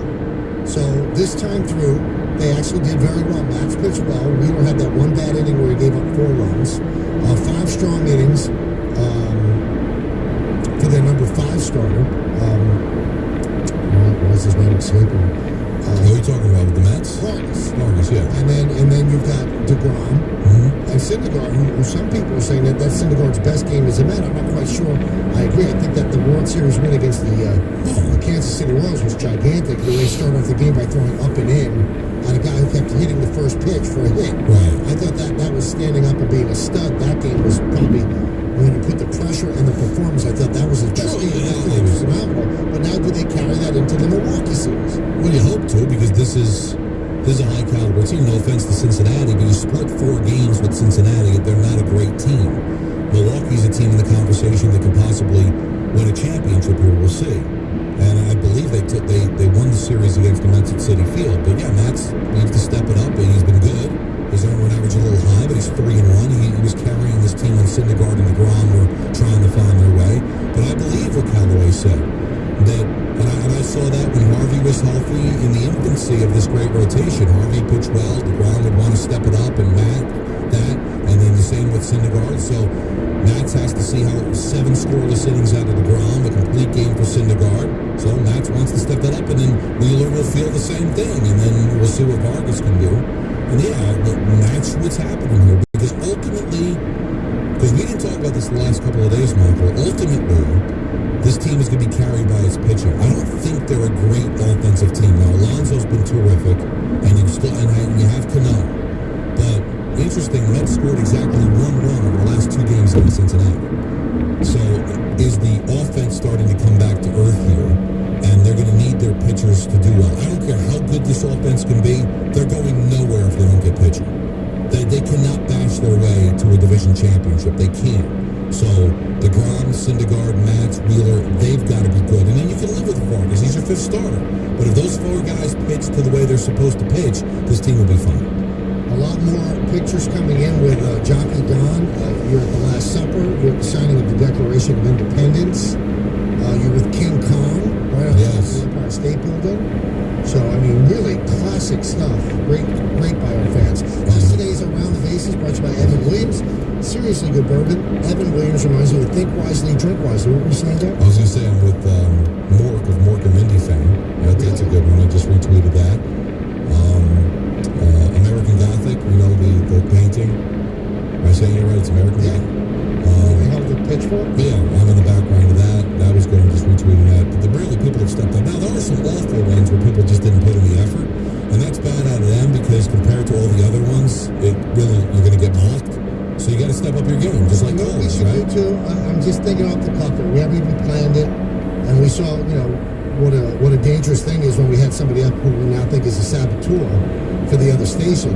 But we should pick the best one that somebody does and just invite them up to spend a time with us. Why not? Hang out with us? Yeah. With the show? So just send Don in a hideous photo in a jockey uniform and see the best idea, the best visual where you could place him somewhere where it really fits. And if we think it's the best one, maybe we select you, get in contact with you, and you got to come hang with us. I'm the thumbs down guy. That's a good one. Get me help. Yeah, whoever's going to win this is going to have earned it, because there's a lot of competition. So keep them coming, everybody. This portion of the K-Show on 98.7 ESPN is brought to you by the New Jersey Lottery. If you win the Mega Millions jackpot, you can celebrate by taking all of your friends out for a nice Italian meal in Rome. With $252 million on the line, anything can happen in New Jersey. Let's take some phone calls, Donald. Yes. Let's go to Nick in New Jersey. Nick. Hi there, guys. How's your day going? Good, fantastic. So, first off, Don, I think someone should put you in open invasion. Oh, yeah. Well, there's no video of that yet. But if that video comes out, I don't think I need to be superimposed on top of Robert Kraft. No thanks. Needs to see that. Nobody needs to see that. Because you can't unsee it, Nick. You can be masseuse. Yeah, very nice car.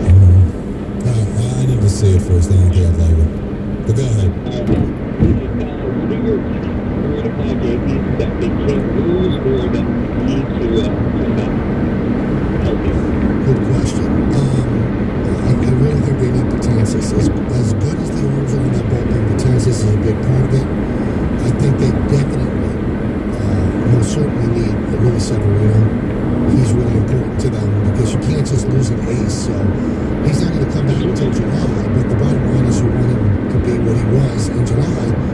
And I think you need Judge. Yeah, Judge is to me is the most important player of the team. He's irreplaceable. He really is. You saw it last year. I mean, listen, not that there are guys. Listen, Stanton's hard to replace. Severino's hard to replace. But Judge, he's the heart and soul of that team. You know what he means being healthy. That if you told me he was out for the year, I would have a very difficult time believing the Yankee team can win a championship. Yeah, so he goes for the top three. I think it's Severino, Betances, and Judge. Judge won first. Judge is definitely one. Let's go to Barney on the Jersey Shore. Barney. Hey, Barney. How you doing?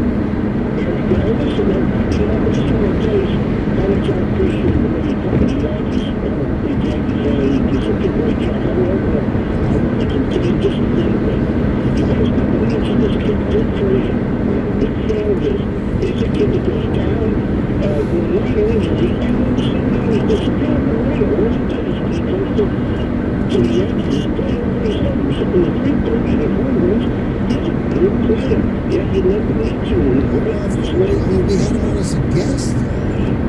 Barney, I mean, the reason that we haven't mentioned he's on the IL with an ankle injury. It wasn't a minor injury. He has a really bad left ankle sprain. He's on the 10-day IL. And you're right, his presence has been missed because he does lengthen a lot of it. 6 home runs and 17 runs. He had 324. He was mega important. But do we mention Giancarlo Stanton a lot? He's on the IL. Unfortunately, he's out of sight, out of mind. I got to tell you, though, of all the people that have been hurt that we've probably talked about the least is Stanton. Because I think Frazier, like you said, we had him on. He was important. But, God, we would spend the whole show talking about the injured Yankees. There's so many of them. But the fact that we had him on the air, we acknowledged it. And this is a replacement, right? He's not the starter. He came in with the Hicks obviously being hurt, and the Judge being out, and then he gets hurt himself. It's great. Even the backups are getting hurt. So, to repeat, Andújar's in the ballpark. He's not activated today. I saw that Aaron Hicks has played in an extended spring training game, so that means he's getting closer. Stanton is with the Yankees, but I still don't know when he's going to be activated, when he's going to be ready. I just don't know. So I would think he would, because he's been out so long, they're going to have to rehab him at some point. But I don't have any information at this point on what's going on. Let's go to Mike in Woodside. Mike. Hello. Hi, Mike. Hi, who am I speaking to, please? Jim. This is Jim. Thank you for calling, Mike. Who am I speaking to? Where'd you call? Where did you call, Don? Now, Andrew talked to him, put him on hold. But how many layers do you think it takes to get to us?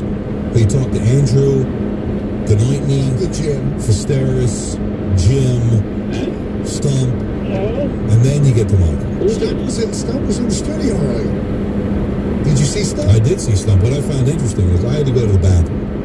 So, but I was going to say, forget it, I'm not going to go, because he said he came to see me. I'm like, all right, then I'll go to the bathroom next segment. He's like, no, I just wanted to say hello. I'm like, no, let's go in, let's talk. And then he to the bathroom. Then he started into the studio, and then he started talking to you, and then I was nobody, so I went to the bathroom. I lost the face off to you. He's captivated by your stuff. Well, a lot of people are. I mean, you can't blame him for that.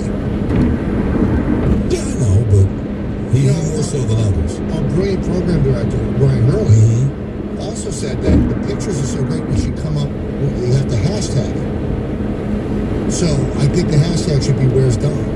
Yeah, but the problem is that the milk's out of the udder already. I mean, there's been... Then reset. It's not that difficult. Social media. I know, but I don't want people that don't hashtag it to miss out. What if a really good one that would have won? Are they going to be disqualified then? I hope not. Hashtag. Oh, the Parcells from the 21 Super Bowl. Very good. I'm retweeting that now. So from now on, 25, every it's the single wide tweet, right one. and those that have been tweeted, hashtag Where's Don. Let's get it trending. People love it. So resend it, man, if you sent it already, because I don't want you to miss out. But there's been so many of them. Let's go to Matt. He's on the shore where everything's all right. What's up, Matt? Hey, good afternoon, guys. I was just calling on to say, even going back to kind of the Journey's injury, I thought the adversity that the team was dealing with helped the team that I think we were going to help towards the end of the season. I thought that was also shown last year when they dealt with some of the improved and they still were able to win 100 ball games even though Boston after the position with the major season that they had. I was just wondering what you thought about Michael. I think you're dead right, Matt. I think you're dead right. But the one caveat that I would add to what you're saying, guys have to come back. And They can't fall behind now. So they're a little the little 11-3 stretch they had. That's major because it gives them some room to play now against the good teams. You've got to keep your head above water. So they're 0-2 in the stretch of 12 games against 500 teams. You can't go 2-10 because then what you've done is you've erased the 11-3. So just play 500 ball, keep your head above water, over 500. Then when the reinforcements get back, you will be a better team for it. And one of the things that will happen as well is you are now creating equity in the system. So some of these people that, maybe some teams doubted whether or not they were big league players, they know that Tyro Estrada is a big league player. Tyler Wade can make a difference on the team. These guys, like a Mike Ford or a Mike Toppin, they can help somebody. You can use them as trade chips if you want to. So that's how it helps a lot. And that's how it could help down the stretch. Hey, by the way, it's 98.7 ESPN's Bash for Cash, presented by PC Richard & Son. We'll take one qualifier every game all season long. In today's show, we are going to select one listener to pick either tonight's NL game against Milwaukee or tonight's AL game against Minnesota. So it'll be the first caller at 1-800-919-3776 when you hear this sound. You'll automatically win a $50 gift card to PC Richard & Son. Give us a player you think is going to hit a home run and in which inning for a chance to win up to $1,000 cash. It's all from PC Richard & Son, the company you can trust since 1909, and the station with the most extensive Yankees coverage, 98.7 ESPN. Let's go to Anthony in Cresco. Anthony. Anthony. Hey, how you doing? I'm good. How's everything with the family? That's a shame. You having trouble breathing, Anthony? All right, we'll go to the emergency room if you're not breathing. We'll get somebody over there. So, if you can get an ambulance to Cresco, obviously hit. He said it was a good Springsteen reference. I'd rather it be a Tom Waits reference. The fact that everything's all right when he said the Jersey Shore. That's what he was I was going to tell this young man. He's one of the few people I got it. It just flew over everybody's head. Like, I heard it. I heard it. I always hear everything you say. Really? Yeah. Michael K. Show on 98.7 ESPN is brought to you by the great people at Geico. The real value in car insurance isn't how much you save, also the kind of service you get. Good thing Geico's been perfecting both for over 75 years. Have you noticed, Don? I don't like to throw people under the bus. Andrew had a birthday yesterday, probably over-celebrated. The calls today have been mad. People that don't know who they're talking to. Who's this? Is this Tom? Hello? That's bad producing. That's what it is. Bad call screen. That caller was on hold for about 15 seconds. The fact that he was so thrown off when you went to him was embarrassing. Well, how about the other guy? Who, the guy who had no idea what was going on? Who's this? Look, his point to me was fine. I don't know what happened. He lost his mind while he was on hold. I think it's birthday hangover. That's what I think. I sat home and watched TV last night, and that was it. Big purchase, too. But you watched the Sixers. Well, yeah, I watched the game. So you were nude on the couch. All right, but what would that have to do with a hangover? You get tired. From being... What are you suggesting, Michael? I need detail. Oh, they have you in the Ranger Parade now. But again, they're not hashtagging where it's gone. They have you with Tommy Smith in the Olympics. That was unbelievable. That's really good. They have you as a Yankee running down after a home run from third base. Yeah, that was the first video I've seen today. Oh, see, that's clever. Too bad they don't have hashtag where it's done. They have you with the Godfather. Yeah. And they have me on the Go West album of the Village People, which I had as a kid, by the way. That's a tough one to live down. I will come back. Woj has something to say about the bubonics that was found in an Arizona iced tea hollowed out can of D'Angelo Russell. So we'll talk about that. Kayla Greco and you right here on Yes and 98.7 ESPN. In a world that thinks and acts globally, you need an education to match. At New Jersey City University, our students come from over 100 countries and our faculty and staff speak over 60 languages. From Newark to New Delhi, we bring the world to you. Learn more about NJCU and programs at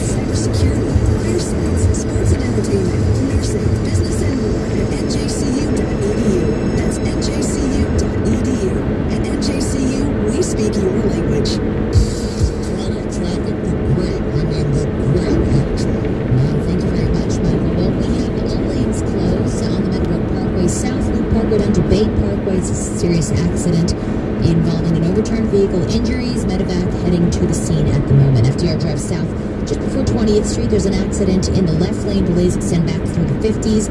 And we've got a stall on the Grand Central Parkway. It's eastbound before Main Street in the right lane. Another closure in New Jersey. Route 27 shut down both ways between Claremont Road and Finnegan's Lane. This is because of an accident and a down traffic signal. This report is sponsored by Ace, the helpful place. Don't miss the Ace Neighborhood Barbecue Fest this Saturday from 11 to 2. Enjoy great grilling demos and take advantage of their biggest grill offers of the year. See participating store for details. I'm Alex Lee on 98.7 ESPN. Man, I am so hungry. Here, try Popeye's new Cajun Sparkle Boneless Wings and Tots. Cajun? No how backwards, showing how good he is.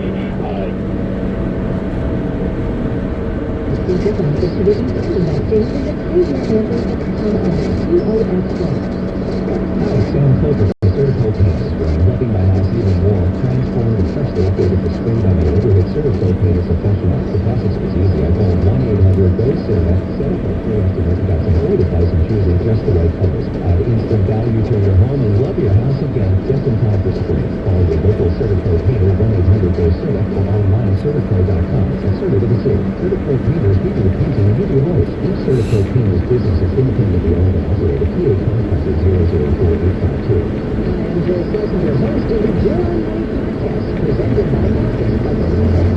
Think of it as a radio show that you can access on demand. On the Joe on Money podcast, I like to take the mystery out of your financial life. A show where money, the economy, and business isn't scary or boring. My goal is to provide insights and actionable information so you can take control of your financial life. It's the Joe on Money podcast on radio, Apple Podcast, or wherever you get your shows.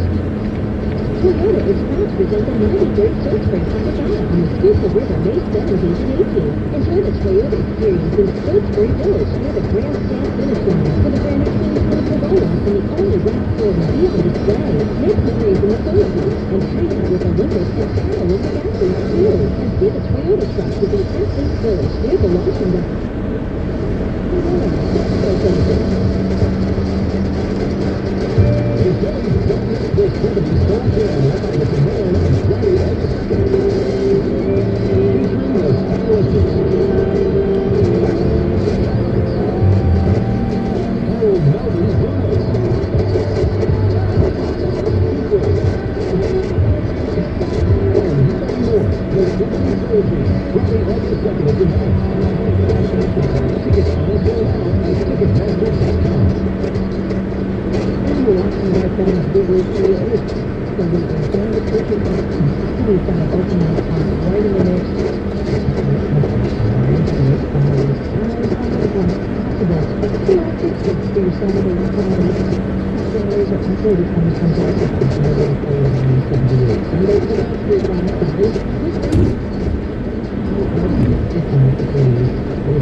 today. News on our minds, the major topic of armed cities up in the air. There's also talk of the special counsel.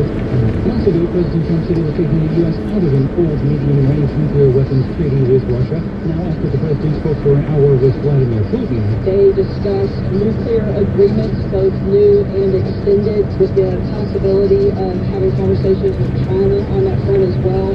Press Secretary Sarah Sanders says the Mueller report was discussed greatly. Essentially in the context of that it's over and there was no collusion, which I'm pretty sure both leaders were very well aware of long before this call took place. But apparently, American intelligence agencies believe that Russia was Trump again trying to sow political chaos in the U.S. did not come up. Bob Constantine, the White House. And at 4:32, we'll look at traffic and weather on the Tuesday. Sponsored by the donation. 50% off also. Visit thedonation.com if you're interested. All right, thanks, Michelle. Jim, solid conditions. Eastbound flat bridge on the upside. Due to the crash, right here, the right passenger staying blocking the right lane. So stick with northbound 95 over the Girard Shore Bridge. That's 95. It's busy northbound from Columbus Boulevard up to the Girard Bridge. You'll see guys sitting in traffic on the Northern Church of James and the thousand of the left. Southbound, plenty of brake lights from Hampton to Girard and again from south to the airport all the way to 476. On 476, the blue problems northbound. It's slow between Lancaster Avenue to just north of the Cleveland Expressway. First stop, there's a broken down traffic flowing partially blocked to the right lane. And then just north of the Cleveland Expressway.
Spectators talking at the sports complex are almost full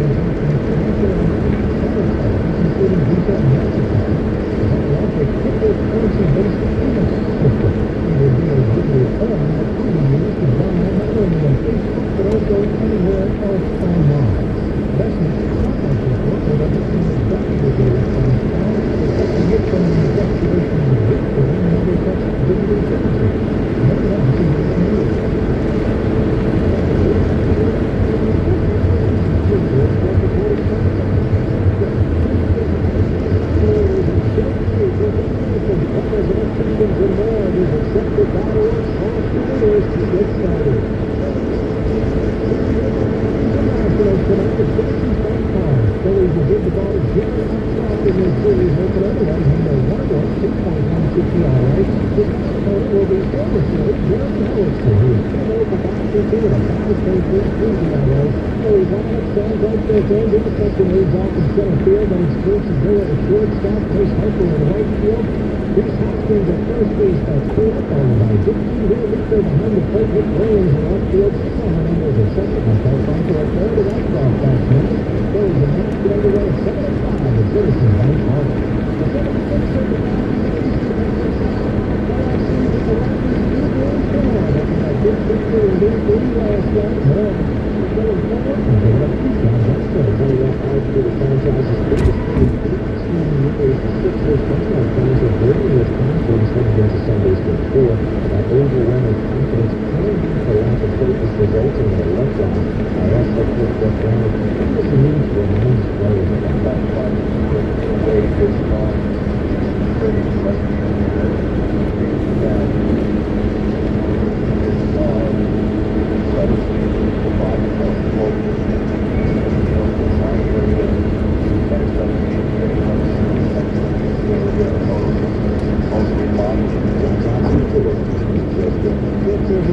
Coach Monty Williams has been named new head coach of the Phoenix Suns, and Williams will stay with the Sixers through the postseason. And the Eagles have added to the linebacker report. Data and us deciding and hope the exact plan to the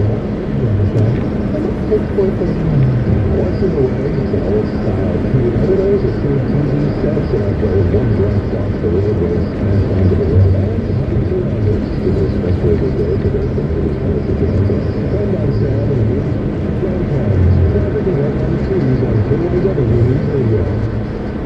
Whoa, it's hot out here.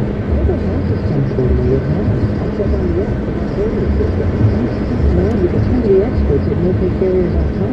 It's great news with the check temperature and humidity in the house for anywhere. Or I take this off the laptop. You can control with your phone, tablet, or a laptop. With Carrier, with simple and affordable payments with finance remittances up to 72 months. Not just a credit control. To find a Tier Carrier dealer near you, visit NoPayCarriers.com.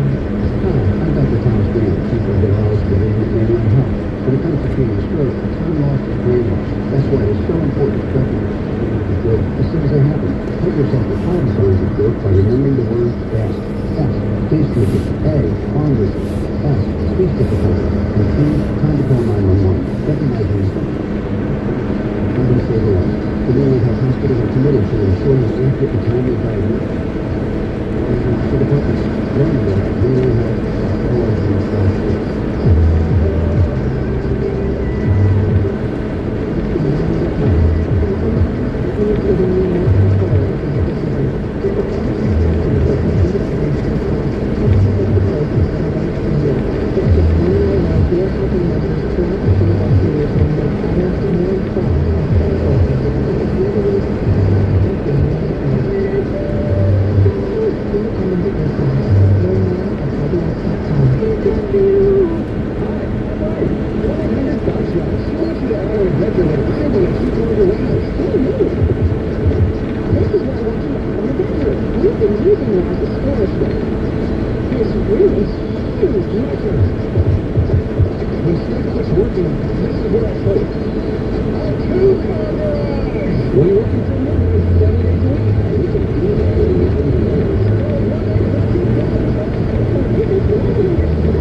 Paid for by Don for Council.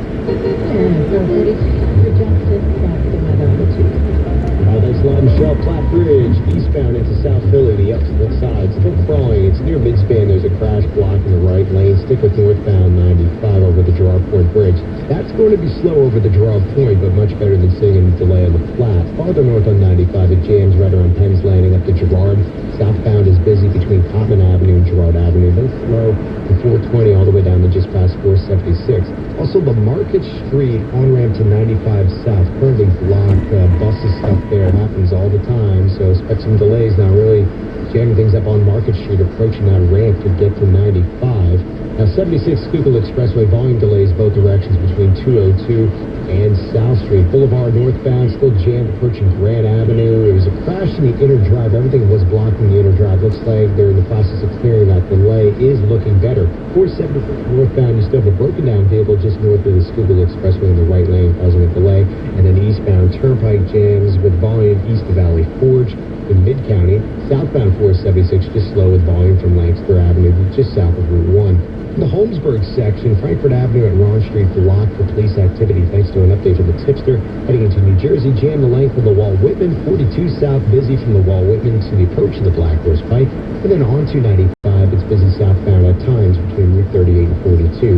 Mass transit on a close schedule. I'm Justin Drovick in the KW 24-hour traffic center. Justin, thanks. Let's get a look at the forecast. CBS 3's Dave Bilo. Clouds with showers and scattered thunderstorms overnight tonight will drop to a low of 58 degrees.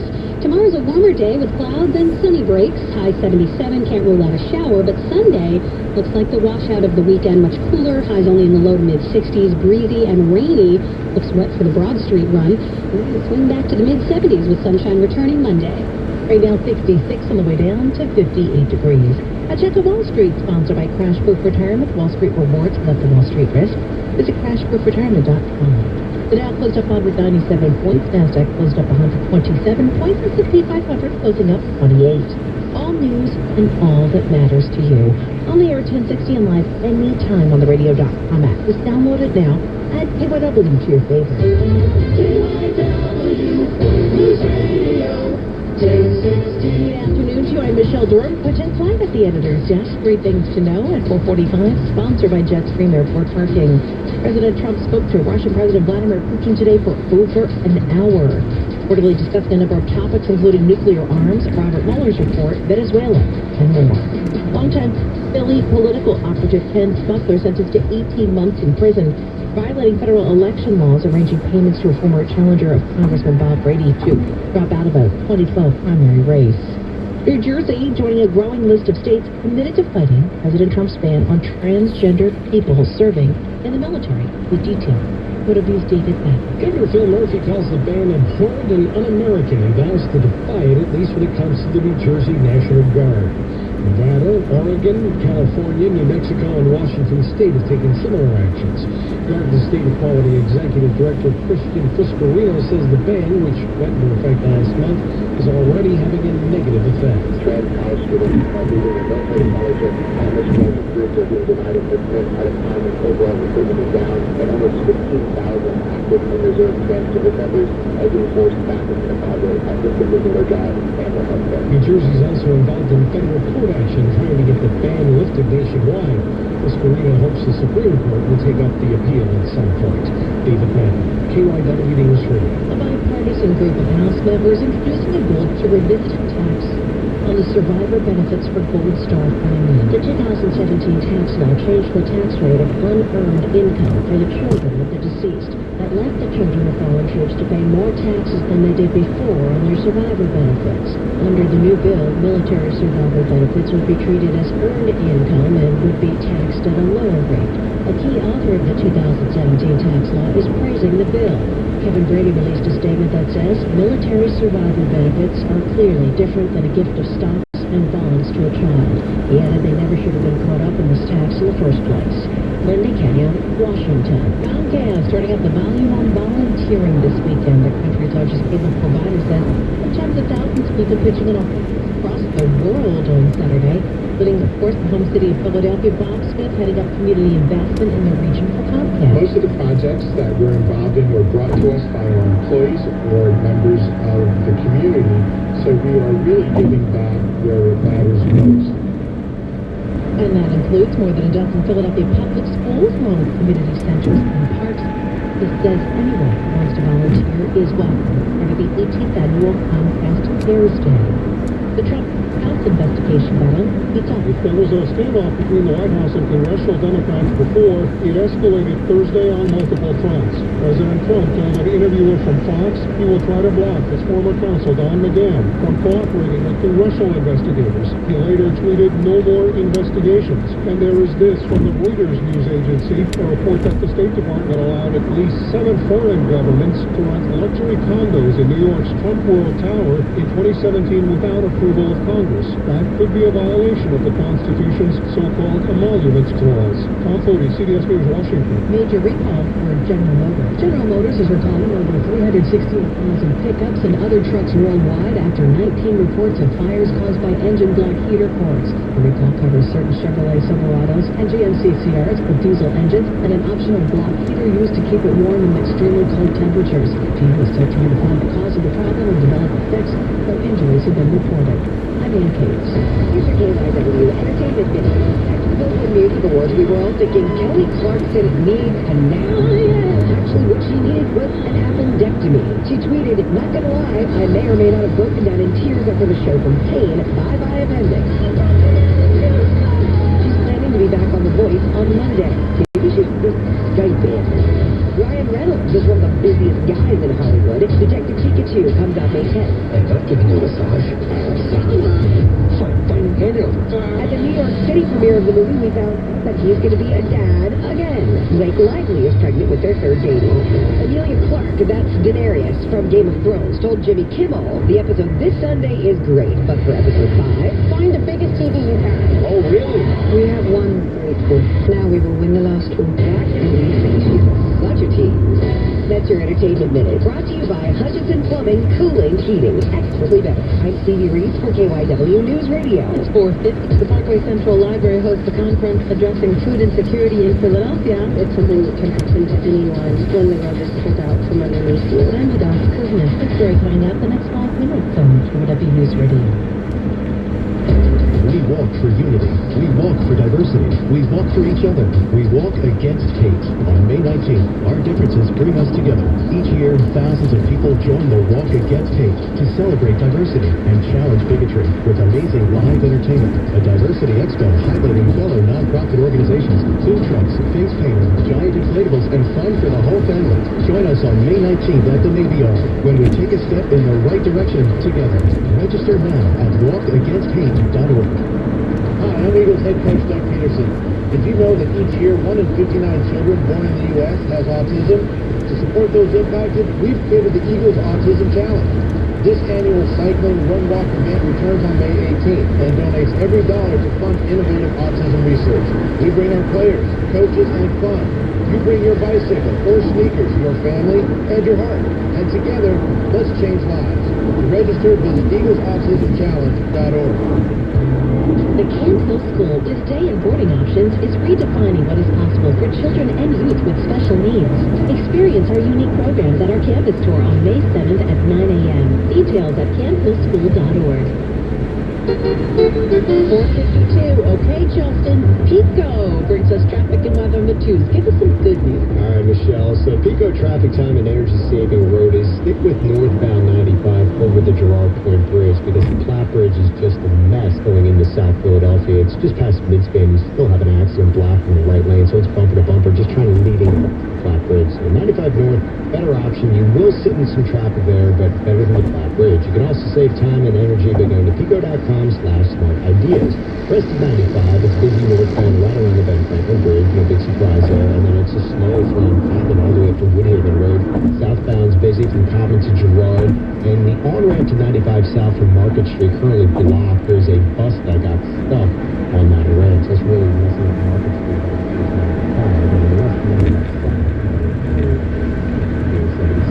476 busy southbound between Lancaster Avenue to just south of Route 1. Cleared the broken down vehicle northbound near the Schuylkill Expressway, but it's still slow heading all the way up to the Turnpike with Friday afternoon volume. Turnpike eastbound jams from just east of Valley Forge to Mid-County. It's volume. 202 northbound, a little slow approaching the Schuylkill Expressway. Broken down vehicle blocked in the left side lane. And then on 76 76 and south, just slow both directions at times between 476 and South Street. Heading into New Jersey, jammed on the Walt Whitman Bridge, the length. 42 south, really busy between the Walt Whitman Bridge to the approach to the Black Horse Pike. 95 south, fairly slow at times on Route 48 to 42. Pico has lots of ways to help your business save energy and money. Visit pico.com/smart ideas. Pico, the future is on. I'm Justin Drobick in the KOW 24-hour traffic center. Justin, thanks. Let's get a look at the forecast. Tonight, cloudy, scattered showers and storms overnight, low 58. Saturday, south and sunny, breaks. You see some spotty shower or thunderstorm possibilities. High 77, and for the Broad Street run on Sunday, breezy cooler. Here to bring 65 the high. 66 in Collingswood and Maker, now 63 at the Acme in Medford. Sponsored by Acme. Sign up today for Just For You awards. What's new?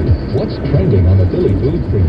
It's What's Cooking on 1060. Those are the Free Libraries Culinary Literacy Center hosting a conference next week. The goal, opening up a conversation about food insecurity in Philly. This will be participants at next Thursday's Good Food for All conference will be partaking in conversations, food demos, yoga, and more. Susanna Raminska is coordinator for the Parkway Central Library's Culinary Literacy Center. On May 9th, we'll be bringing together everyone who is both facing and fighting food insecurity here in Philadelphia for a gathering that builds skills and community and knowledge around this very important topic. In all, she says there will be 12 sessions and a keynote address by food advocate and chef Naftali Duran. It's about learning about all the different skills and resources that we have at our disposal here in Philadelphia to really improve food access. What do you think is the biggest issue when it comes to food insecurity in Philadelphia? I think it's the lack of safety net. Really, it's something that can happen to anyone when the rug is pulled out from underneath you. Raminska says if you live or work in Philadelphia, think about some of those around who may be facing food insecurity and you probably don't even know it. It's very common, and actually the stats show that the rate of hunger is increasing in Philadelphia, and so there's work that we all need to be doing to get on the same page. She says tickets are being sold on a sliding scale to make it possible for all to attend. For more, subscribe to the What's Cooking podcast on radio.com. Adas Kuznets, KYW News Radio, and at 450 soundtrack from Money News Sound Philadelphia with Bloomberg's Jeff Lumley. Investors celebrated a much stronger than expected April employment report. The Dow Jones Industrials rose 0.75%. The Nasdaq rose 1.6% to a new record high. The S&P 500 closed 1% higher. The Labor Department says 263,000 jobs were created last month, sending the country's unemployment rate down to a fresh 49-year low of 3.6%. Average hourly earnings were up 3.2% from April of last year. National Economic Council Director Larry Kudlow tells Bloomberg all of the recent economic indicators have been positive. The bottom line is you're getting blowout numbers on jobs. You got blowout number on first quarter GDP. You got a blowout number with year-on-year productivity, and the economy is freer than it has been in 20 years plus. Wells Fargo expects to refund some fees that were paid on debit card accounts because of disclosures that may have confused customers. With Money News from Bloomberg on KYW, I'm Jeff Lumley. President Trump received a phone call today from Russian President Putin, which will tell you what they talked about ahead in 3 minutes. KYW, KYWHD, and WIPFM HD2, Philadelphia. Toyota is proud to present the 93rd Stotesbury Cup Regatta on the Schuylkill River, May 17th and 18th. Enjoy the Toyota experience in Stotesbury Village near the grandstand finish line for the brand new 2020 Corolla, and the all-new RAV4 will be on display. Make memories in the photo booth and hang out with Olympic and Paralympic athletes too. And see the Toyota trucks at the Athletes Village near the launching docks. See you at Regatta. Toyota. Let's go places.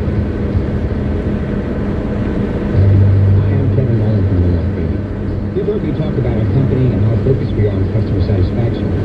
Well, I thought for a change I would share an actual customer review, giving an objective, third-party perspective. Here's what one customer had to say.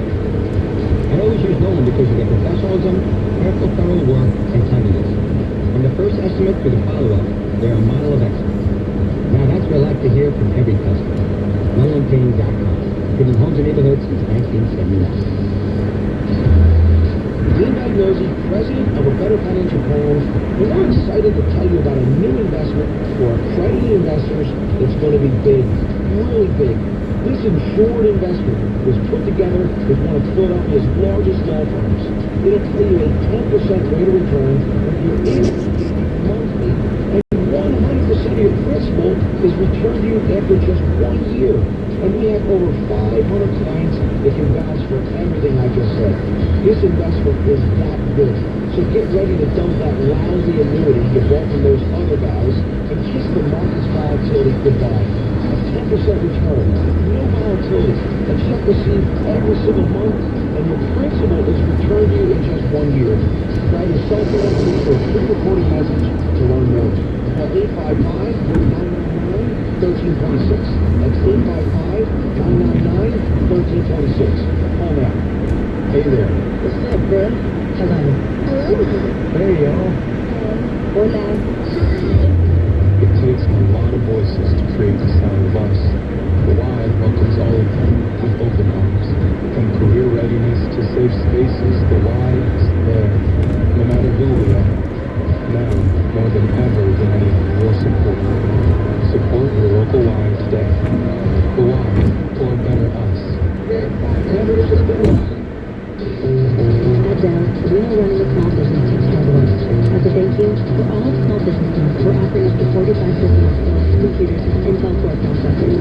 Plus, get additional savings when you call the Dell Small Business Technology Advisor.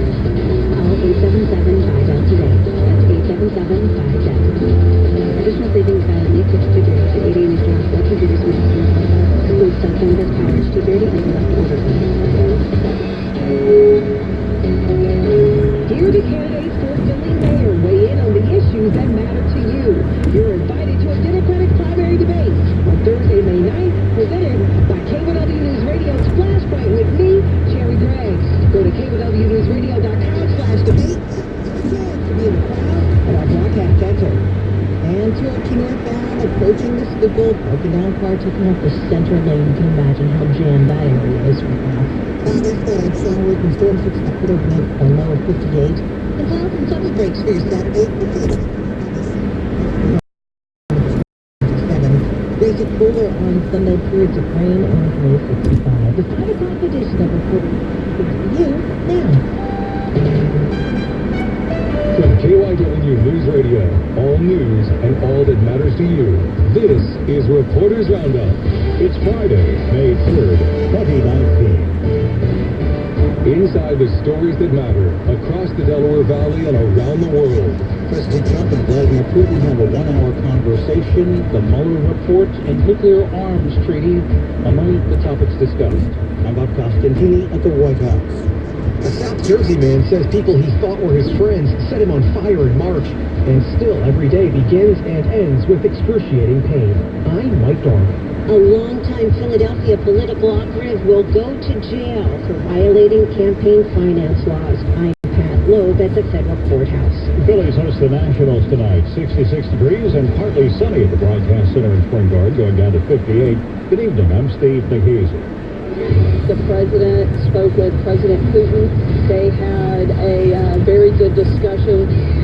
A lot to catch up on, too. It's been a while since President Trump has spoken with Russian President Putin. The two got together this morning for the phone call, and yes, the biggest story in Washington among the topics discussed. White House correspondent Bob Costantini with us.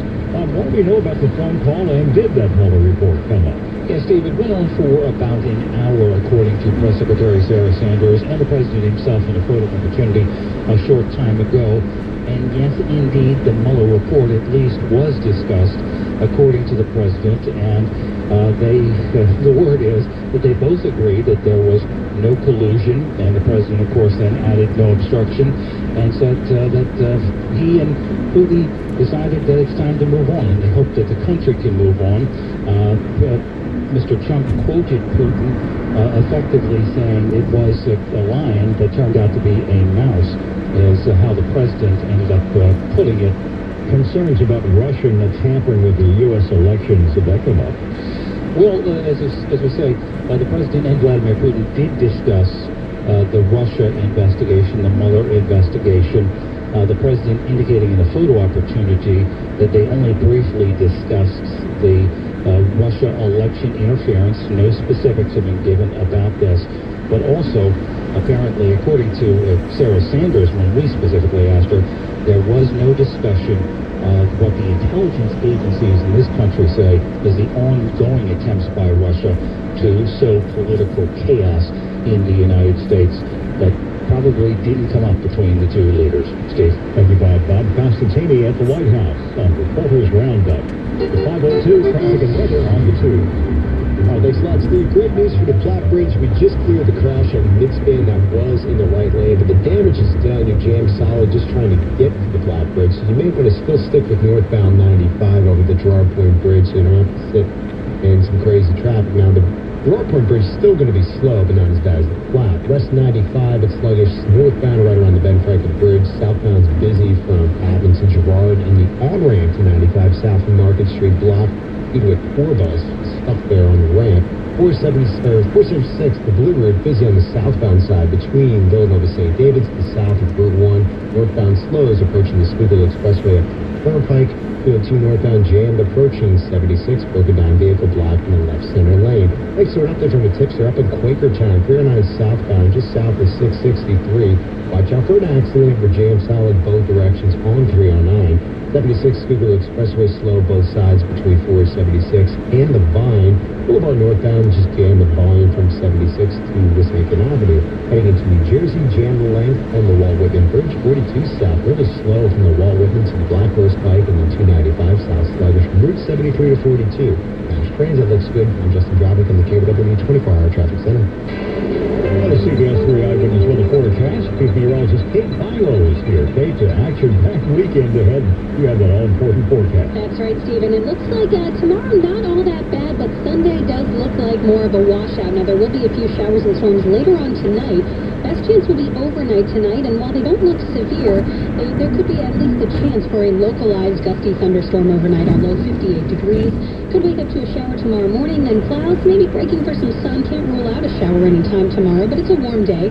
77 for your Saturday, and you should get your outdoor plans in. Sunday is the Broad Street run, as we know, and it's not looking so great. We've got periods of rain in the forecast, breezy and cooler with a high of 65. Monday, sunshine returns, much nicer weather at 74. Sunny and warm Tuesday at 79. And still nice Wednesday, partly sunny, 75 degrees. So, Steve, best chances for rain overnight tonight, and then pretty much all day on Sunday. Kate Bilo with us. This is Reporters Roundup. A despicable crime, and now a South Jersey man is suffering a painful and very lengthy recovery. He was set on fire.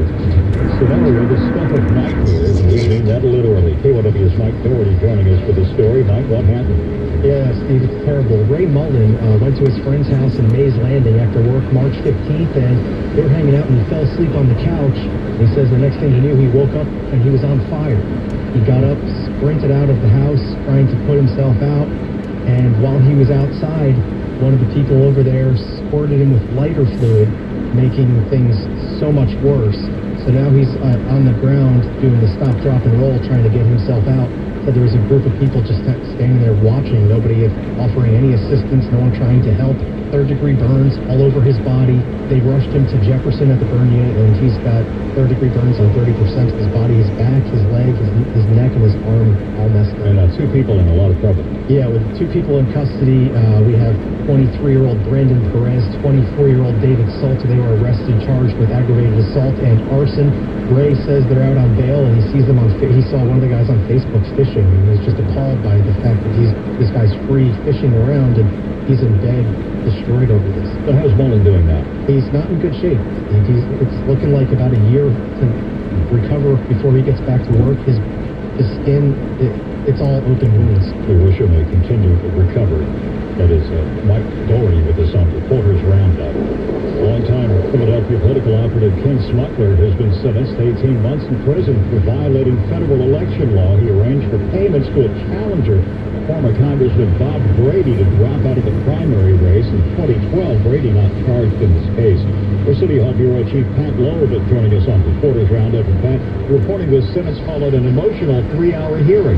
Yes, there were a dozen character witnesses who told Judge Dan Du Bois the amazing things that Ken Smuckler has done in his community and for Philadelphia at large. He's helped save the Mummers Parade, the Odunde Festival. He's helped people. He's mentored them. Even his wife and daughters testified as to what a great husband and father he was. They cried during their testimony. Even his lawyer choked up during arguments. And Smuggler himself got very emotional as he read a statement to the judge where he said, he regrets what he did. He did nothing out of malice or for personal gain. And he's lost everything, even his home. So what they were asking for was leniency from the judge. They wanted no prison sentence. And, the judge was impressed. He said that he'd never seen such glowing testimony in all his years on the bench. And he thought, in fact, he was impressed that Smuggler has done what few people would do for others. But he said Smuggler had a dark side, and that side attacked the federal election system. And Pat, as we mentioned, just to be clear, the former congressman was not part of this case. No, he was not charged. He did send a letter saying that, he also thought Smuggler should not have a prison sentence, and that it was something that the prosecutor actually made great hay of, because apparently Brady had said in his letter that he's written many letters like this for friends under similar circumstances, which, caused the prosecutor to raise his eyebrows and say, really? Pat Loeb with us, our City Hall Bureau Chief on Reporters Roundup. Moving on now, time to check KYW Sports. Matt Leon is here. Matt, how many times now have we said Phillies Nationals? This will be the 6th time. This is already the 3rd series these two teams have played this season, as the Phillies and Nats will battle at Citizens Bank Park tonight.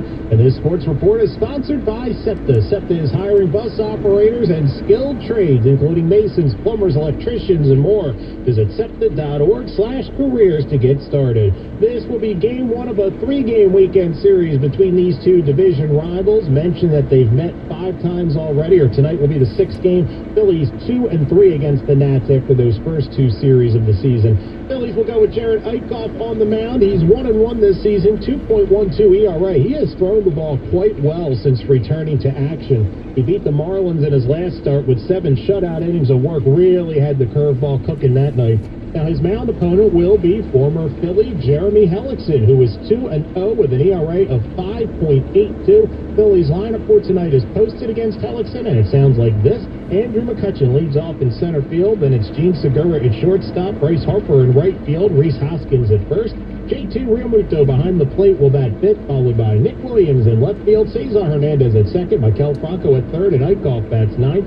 Phillies come in 17-13. They lead the National League East. Nats running 4th in the division with a record of 13-17. Tonight's game at Citizens Bank Park, Steve, will get underway at 7:05. And Matt, Sixers in the groove. Absolutely. They now lead their Eastern Conference semifinal series with Toronto 2-1.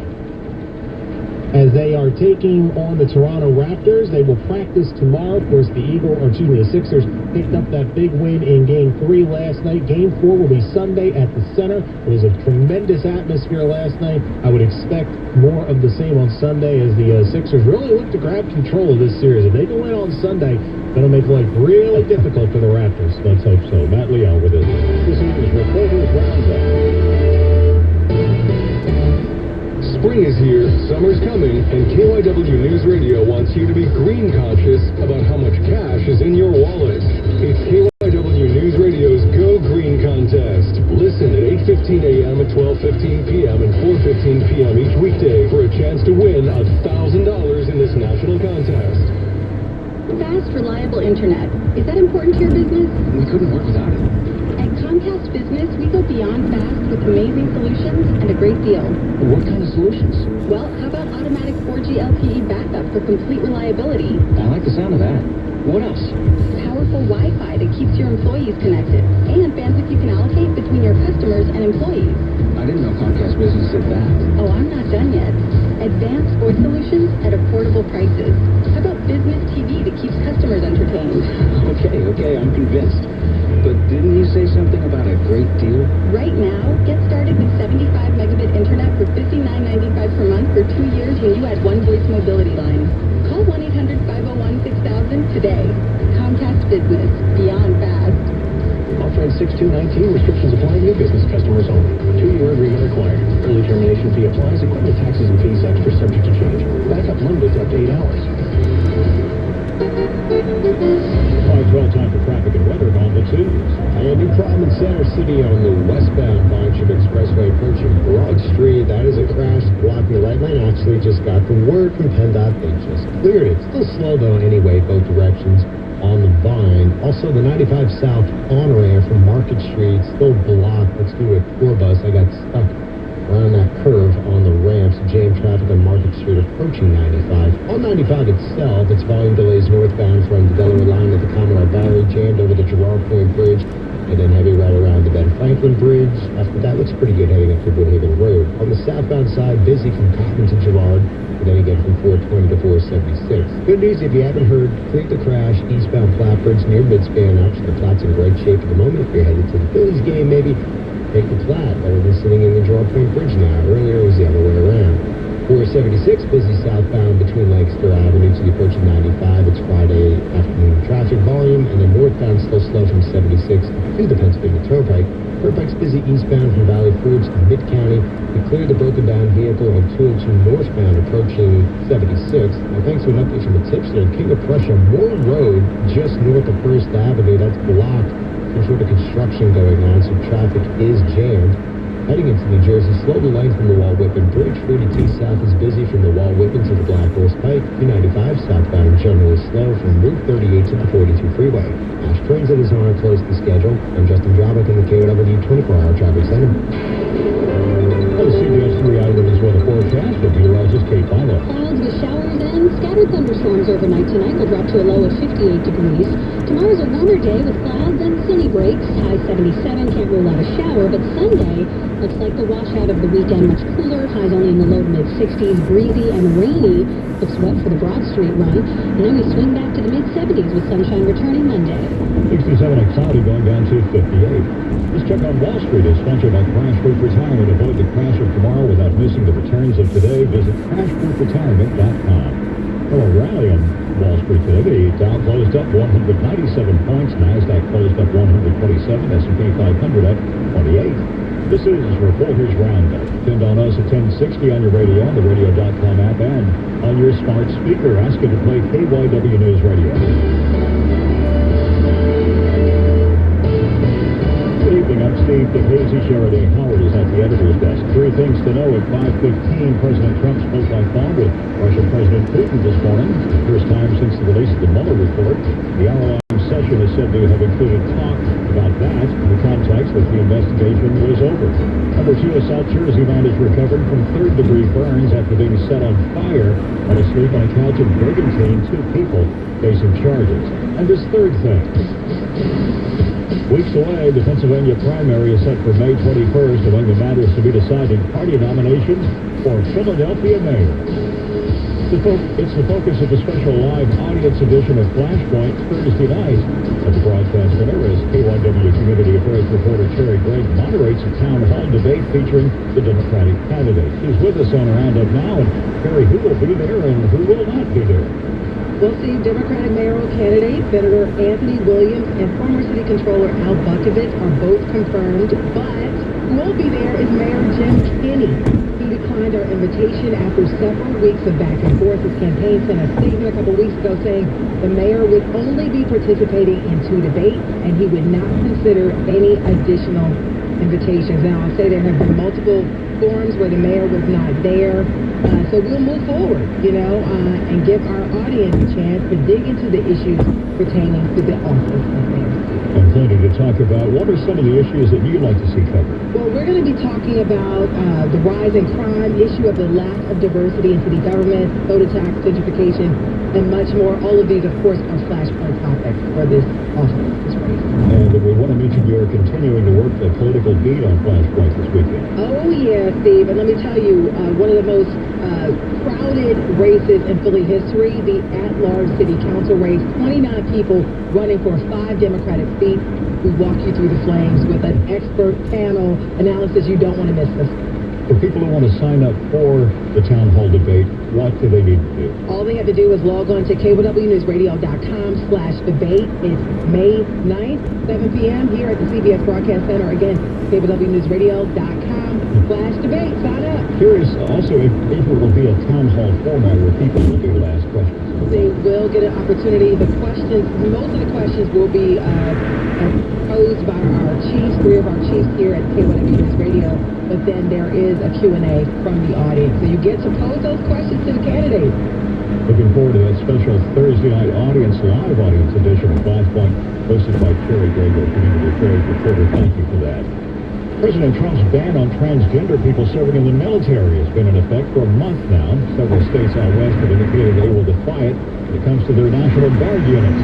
New Jersey, the latest to join that list. KYW's David Madden joining us on Reporters Roundup to talk about the announcement from the governor's office this afternoon. David, tell us more. Given Murphy's very public support for the LGBTQ community, Steve, this move is no surprise. In fact, activists have been working with the governor's staff on this issue for a while now.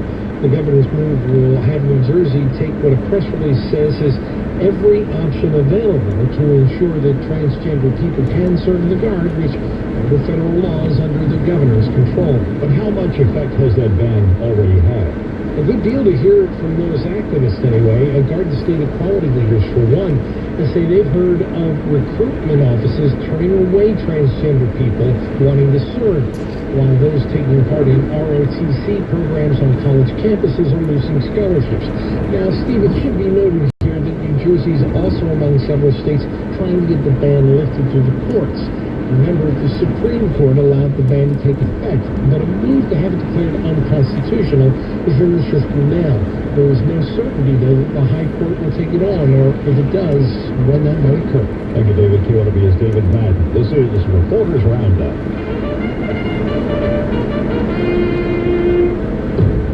It is the start of a spring ritual with high fashion, mint juleps, and all those thoroughbreds. 145th Kentucky Derby set for tomorrow at Churchill Downs. Correspondent Rich Bozit, he's been covering this event for so many years. He joins us from Louisville.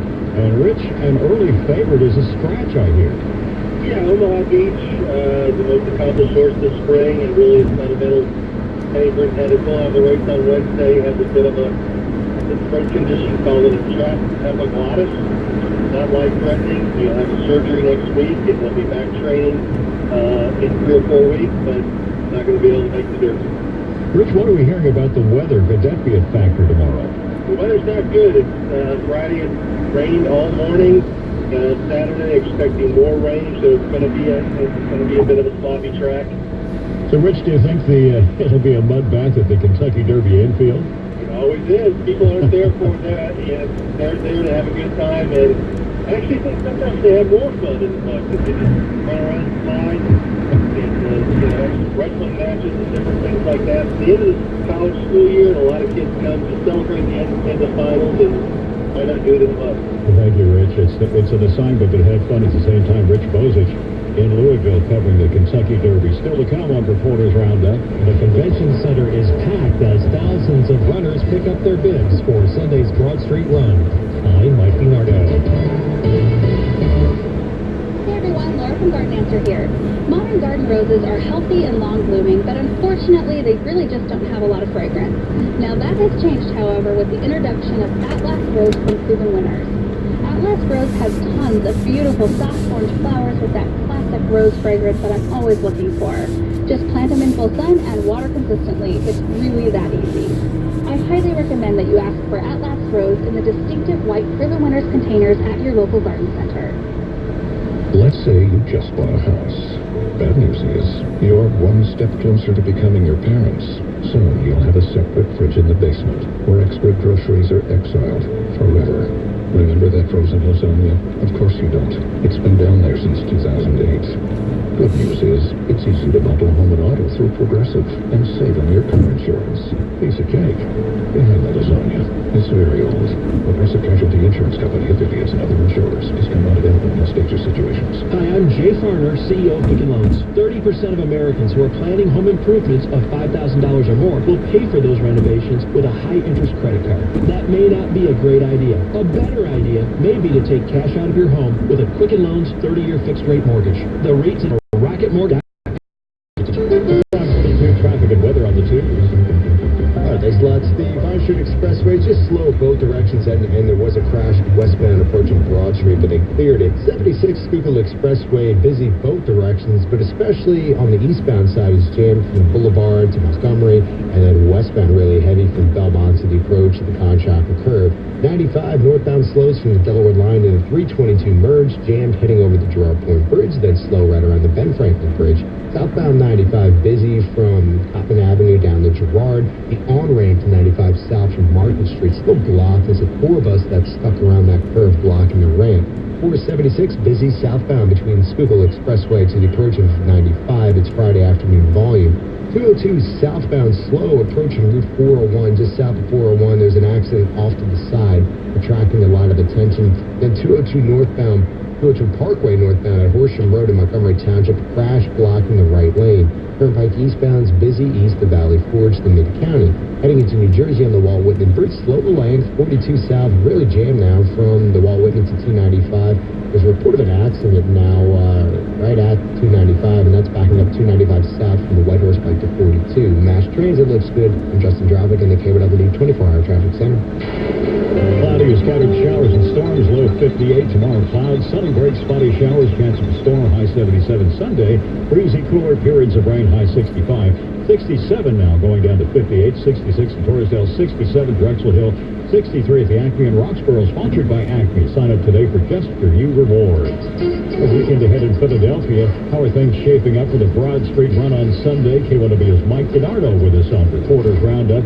Mike, a busy day at the Pennsylvania Convention Center, huh? Yeah, Steve, this was the first day runners could pick up their bibs for the race, and there was a bit of a starting line of sorts as the Convention Center opened its doors at 11 a.m.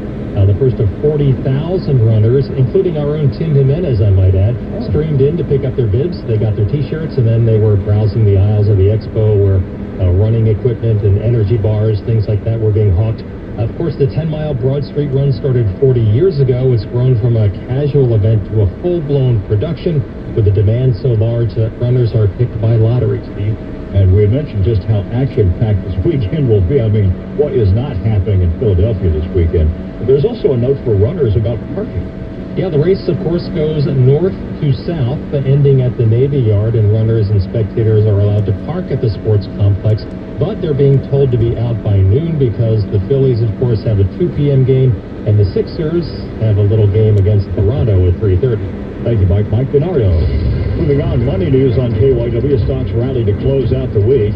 The Dow closed up 197 points, 26,504. NASDAQ closed up 127 points. S&P 500 up 28. With us, money news analyst Bob Manning of Morgan Stanley Wealth Management. Bob, a solid end to a mixed week on Wall Street. Well, what a rally today. Wall Street expected a good jobs report, Steve, for April, but not quite as good as this one.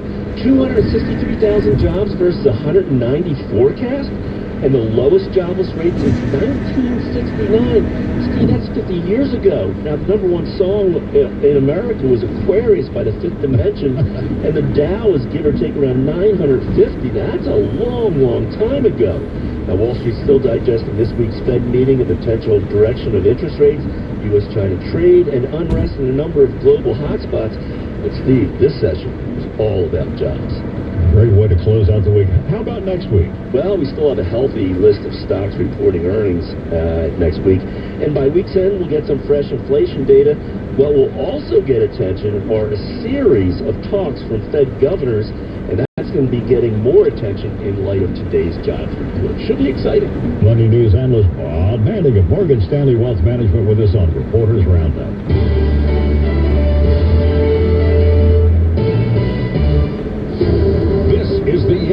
The end of all mattresses at the dump. The end for $2,000 Serta Perfect Sleepers. $299 any size. Twin, full, queen, or king. $299. $3,000 Simmons Beauty Rest. $499. $1,000 memory foam. Any size, even king size. $199. The world has changed, so the dump is closing forever in New Jersey and selling off every mattress in P. We need out of every mattress in Jersey and Oaks. We don't care what that does to every price and every... Your phone into your own banking office. For families on the go, great service means more locations when you're out and about. And for businesses, great service is a relationship manager who's been around the block, especially when that block is where you want to open your second store. For nearly 200 years, WSFS Bank has made serving customers our #1 priority. So, whatever you stand for, you can count on us to stand right by your side. We're WSFS Bank, and our friends call us WSFS, and we stand for service. For more information, visit WSFSbank.com. Member FDIC, Equal Housing Lender, NMLS 417673. The road game takeover with Sports Radio 94 WIP and fans of Philly. Sunday Night Football, September 26th. We'll travel to Football Hallowed Ground, the legendary Lambeau Field in Green Bay. Trip includes airfare, 3 nights in a 4-star hotel close to the stadium, all-inclusive pregame tailgate, and your ticket to the game. Join hundreds of the best fans in America on a trip with fans of Philly. Reserve your spot before they sell out at 94WIP.com/roadtrip. When you're in an accident, choosing the right lawyer is a really big decision. Do you have confidence the lawyer's really protecting your interests? Or are you just another case? When you choose my firm, it will personally be involved. I'll make sure you're fully and fairly compensated. And I've done it for over 30 years. The right lawyer can make all the difference. Rosenbaum Injury Law, the power of justice. Visit RosenbaumInjuryFirm.com. Cloudy tonight, scattered showers and thunderstorms, and a low of 58 degrees. Tomorrow, clouds and sunny breaks, chance of showers and storm, and a high of 77. Rain on Sunday, and a high of 65. KYWB News Time 5:30. Make sure your AC will run when it gets hot. Schedule your Hutchinson AC checkup now. Visit HutchComfort.com. From the Penn Medicine Studios, home of the Immunorevolution. Learn more at immunorevolution.org. This is KYWB News Radio 1060. A radio.com station. President Trump received a phone call from Russian President Vladimir Putin today. They spoke for over an hour. A longtime Philadelphia political operative will go to jail for violating campaign finance laws. I'm Pat Loeb at the federal courthouse. The convention center is packed as thousands of runners pick up their bibs for Sunday's Broad Street Run. I'm Mike DiNardo. Bills host the National. 67 on the way down to 58 tonight. Could see some scattered showers. Good evening to you. I'm Michelle Durham. The top story we're following for you tonight, 31 President Trump and his Russian counterpart spoke by phone today. Nukes were on their mind as a major topic with arms treaty still up in the air. There was also the talk of the special counsel's findings as well. Months ago, President Trump said he was taking the U.S. out of an old medium-range nuclear weapons treaty with Russia. Now, after the president spoke for an hour with Vladimir Putin, they discussed nuclear agreements, both new and extended, with the possibility of having conversations with China on that front as well. Press Secretary Sarah Sanders says the Mueller report was discussed briefly. Essentially in the context of that it's over and there was no collusion, which I'm pretty sure both leaders were very well aware of long before this call took place. But apparently, American intelligence agencies' beliefs that Russia is again trying to sow political chaos in the U.S. did not come up. Bob Costantini, the White House. And at 5:32, look at traffic and weather on the 10, sponsored by Window Nation. 50% off all styles of windows. Visit windownation.com. Justin, I hesitate to ask. Rough out there, Michelle. Watching Millie's Furniture Jam Camp Nostalgia Love for Less. Let's start in New Jersey. It's 295 South, jam solid from pretty much Route 70 down to the 42 freeway. There's a crash right near 42, blocking the left lane. A fluid spill is also involved, and that's backing things up on the 42 freeway southbound. It's bumper to bumper from the Whitman to 295, and then 676 southbound jams approaching Voltec Boulevard down to the bridge. Now, the Walt Whitman Bridge obviously is going to be jammed the length going into New Jersey because of this. Now there's a problem on eastbound 76, the Walt Whitman Expressway in Philadelphia. There's a report of a crash now approaching the bridge. You're backed up all the way to the approach, or just east of Passyunk Avenue. Now, the Schuylkill Expressway is generally slow both directions at times through volume between 476 and South Street. 95 is jammed northbound over the Gerard Point Bridge, then slow right around the Ben Franklin Bridge. On the southbound side, it's busy approaching Cotton to Gerard. Then the on-ramp to 95 South from Market Street, still blocked with a tour bus that got stuck around the curve. 476, the Blue Route busy southbound between Lancaster Avenue to just south of Route 1. 202 southbound slows approaching Route 401 just south of 401. Accident off to the side attracting a lot of attention. And Pike eastbound is jammed with volume east of Valley Forge to Mid-County. Up in Quakertown, looking better but still slow on 309 in both directions just south of 663.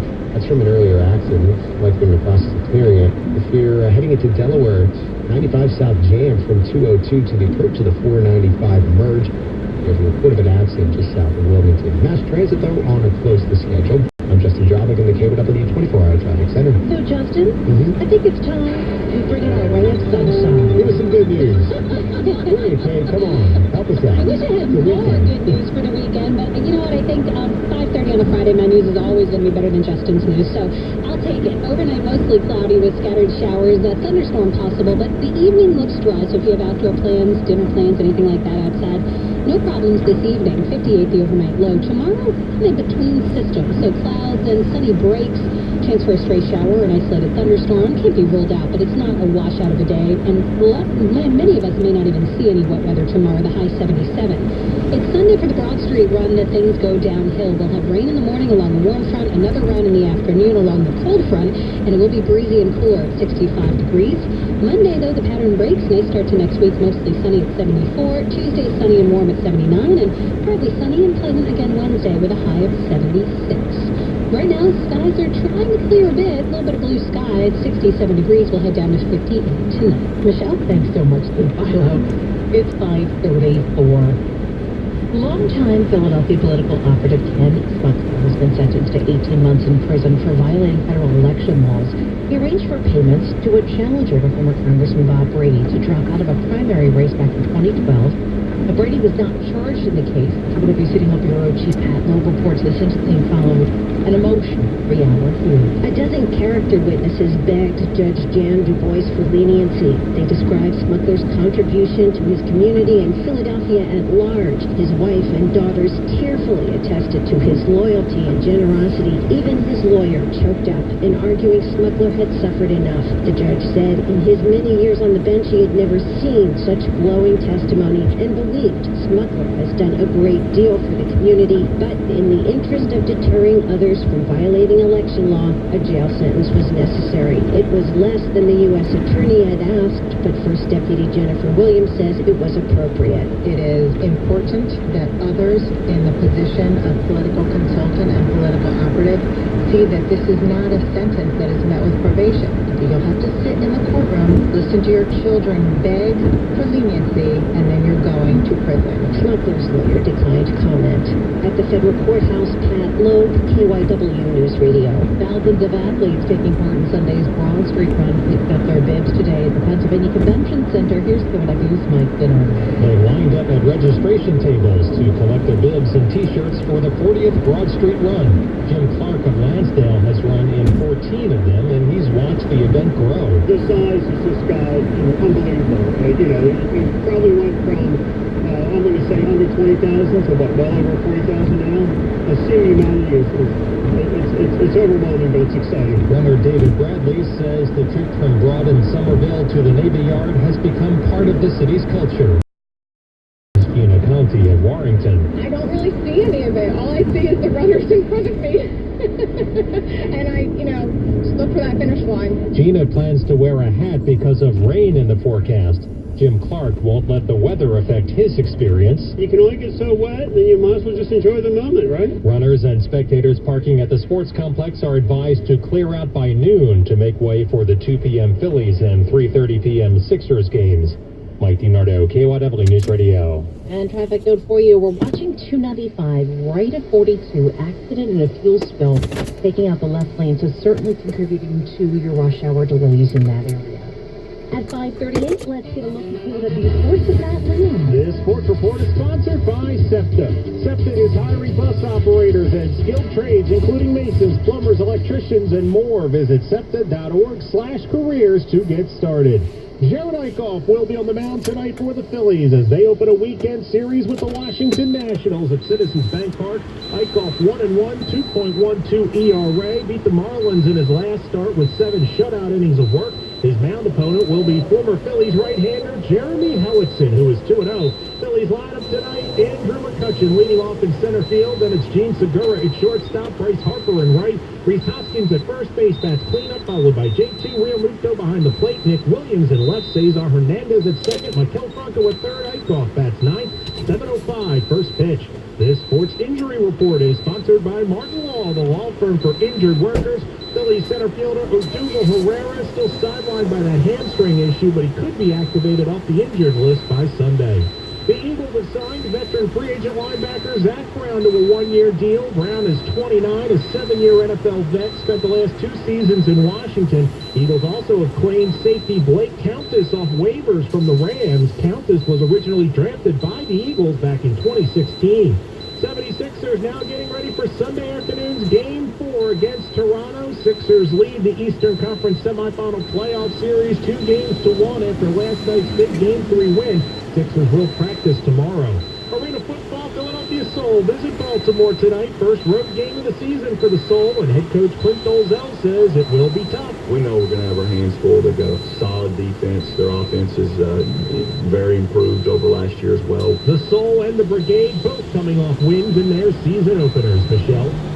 Thanks so much. It's 5:39. Hey, it's Jill Pleasanter. You hear me every day on KYW News Radio. Well, come see me in Center City on May 22nd for a no-nonsense chat about retirement, house financing, and more. I call it the dumb things smart people do with their money. Kind of like the title of my book, you know? Grab a ticket now at kywnewsradio.com/Jill. It might be the smartest investment you make all year. St. Mary Health Connections, highlighting the latest innovations for detecting bladder cancer. Color makes all the difference. Blue light cystoscopy is giving physicians the tool to find bladder cancers earlier and smaller, even discovering lesions that might have previously gone undetected. Dr. Jameson Jaffe, chief of urology, says patients are given a medicine that sits in the bladder for an hour. The fluid is removed and the blue light is switched on. The cystoscopy that we use with the white light, the tumors generally look kind of fleshy, almost like your skin color, which is why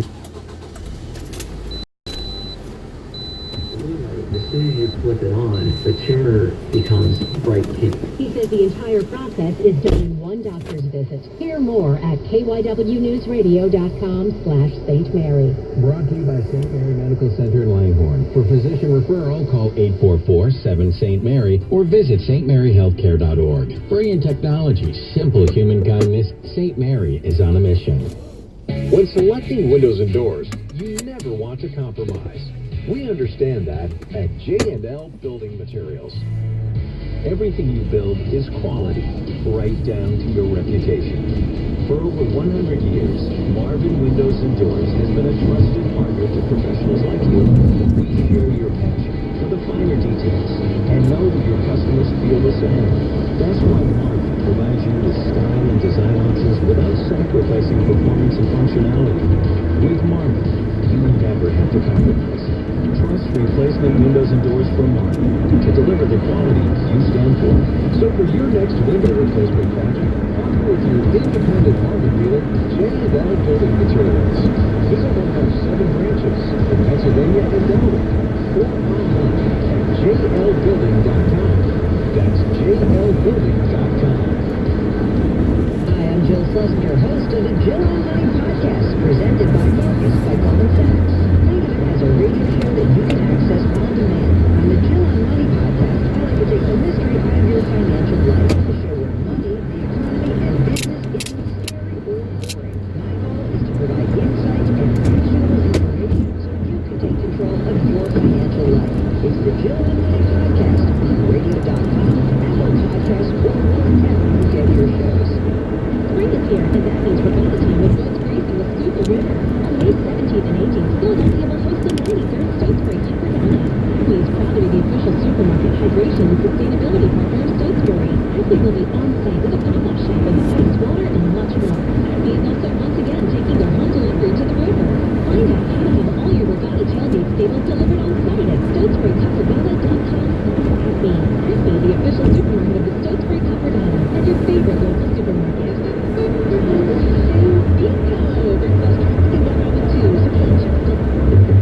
All right, Pico traffic time and energy saving road is Let's Go with New Jersey on this one. New Jersey Jersey Turnpike southbound, way better than 295 south, which is jammed between Route 73 and the 42 freeway, all because of an accident right on the curve to get to 42 south, where the left lane is blocked. So that's really causing big delays. New Jersey Turnpike, great choice. You can also save time and energy by going to pico.com/smart ideas. 42 southbound jammed, approaching 295, all because of the accident. That's backing things up the length of the Walt Whitman Bridge. Also on the Pennsylvania side, before you get to the Walt Whitman Bridge, bumper-to-bumper traffic from Passyunk Avenue to the approach of the bridge on the Walt Whitman Expressway.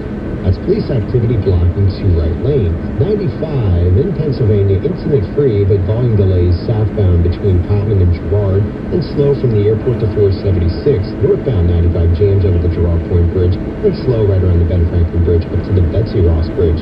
76 Schuylkill Expressway in and out of the city, just a lot of brake lights between 476 and South Street.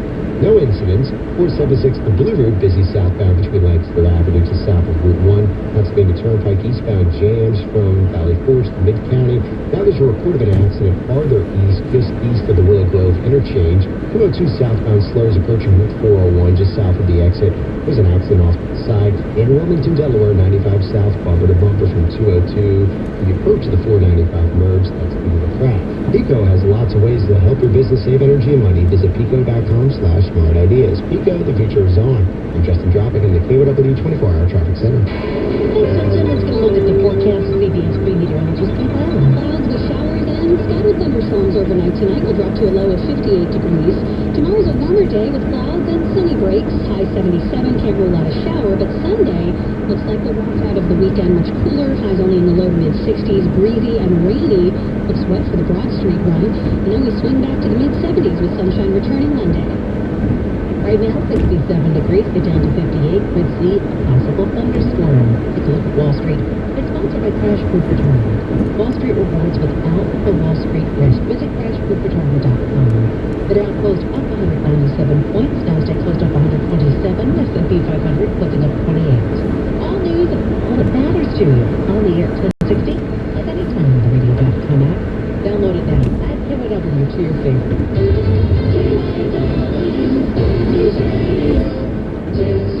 Good evening, I'm Michelle Durham. Sheridan Howard at the editor's desk. 3 things to know at 5:45. Sponsored by Red Spring Airport Parking. President Trump spoke to Russian President Vladimir Putin today in the Oval Office for over an hour by phone. They discussed a number of topics: nuclear arms, the Robert Mueller report, and Venezuela. Long-time Philly political operative Ken Smuggler sentenced to 18 months in prison for violating federal election laws, arranging payments to a former challenger, Congressman Bob Brady, drop out of a 2012 primary race.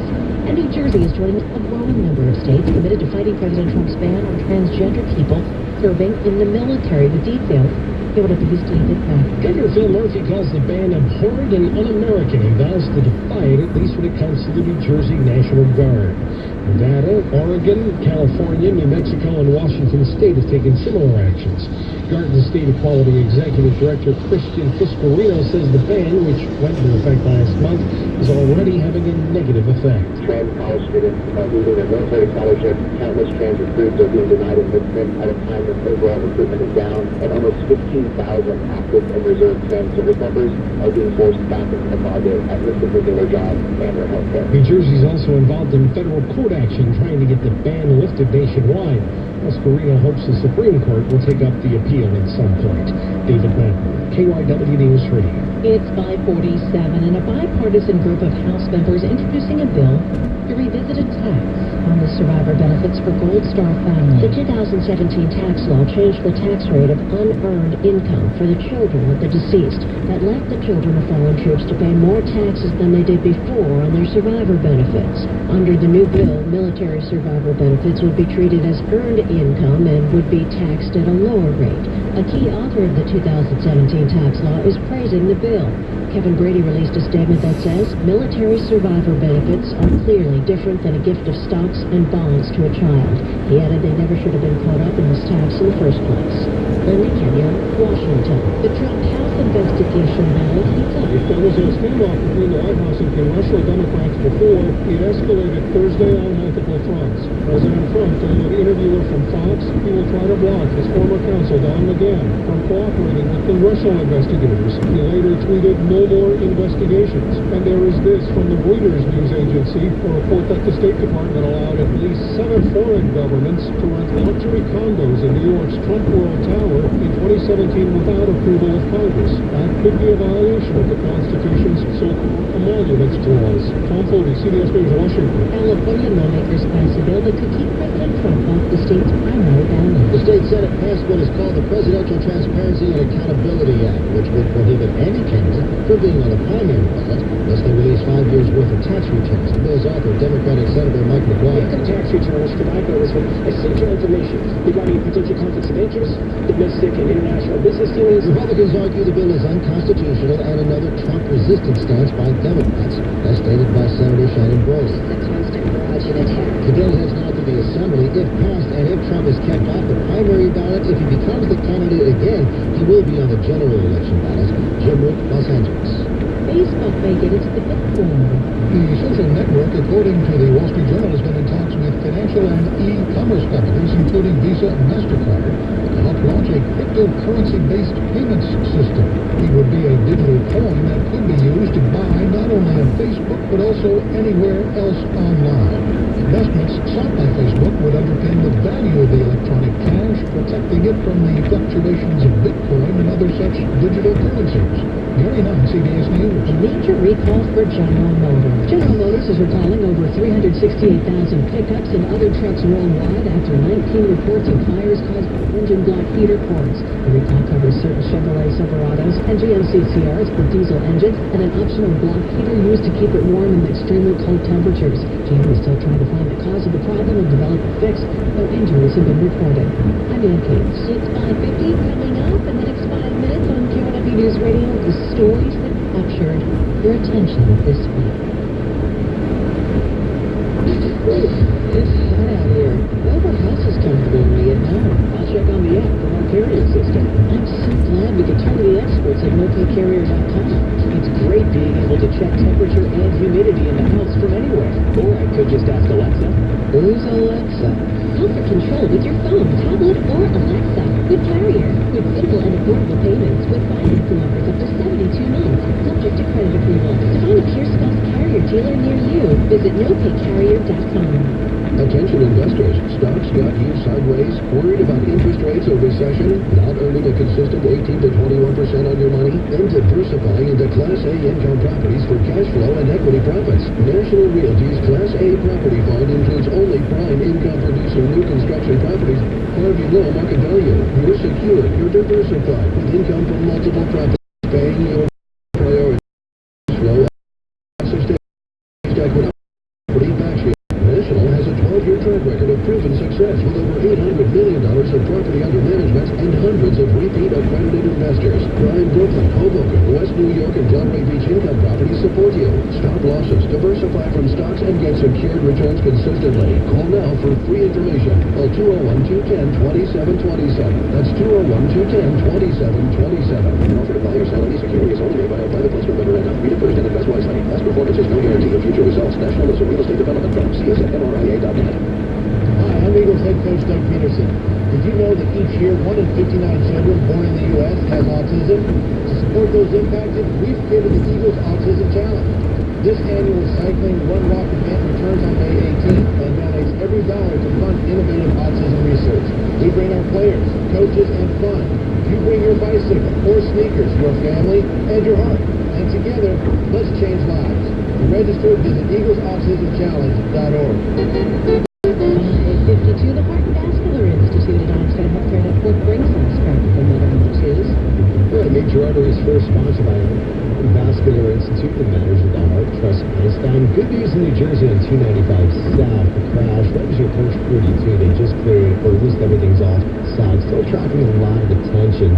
So it is jammed on 295 South when you approach Route 70 down to 42. 42 southbound just sluggish from the Wall Whitman Bridge to 295. 676 southbound jams approaching Hotep Boulevard to the bridge. And then the eastbound Wall Whitman Bridge slow the entire way going into Jersey. Now in Philadelphia, Philadelphia, eastbound 76, still slow from Passyunk Avenue to the approach of the wall. Whitman Bridge. There's an accident. We had 2 lanes blocked. They may have been clearing it or at least pushing it off to the side because the delay is getting better, but still, we're seeing some traffic approaching the bridge. 95 busy northbound over the Gerard Point Bridge. It's volume and slow from the Ben Franklin Bridge up to the Betsy Ross Bridge. The southbound side of 95 busy with brake lights from Clapham Avenue to Gerard, and then again from 420 to 476. 76 Schuylkill Expressway just generally slow both directions at times between 476 and South Street on 476. The Blue, it's Friday afternoon, so it's slow from the approach Lancaster Avenue all the way to 95. Turnpike eastbound jams with volume east of Valley Forge from Mid-County, then it's slow as you approach Willow Grove, just east of Willow Grove. There's an accident partially blocking the right lane. It's an update from Lancaster.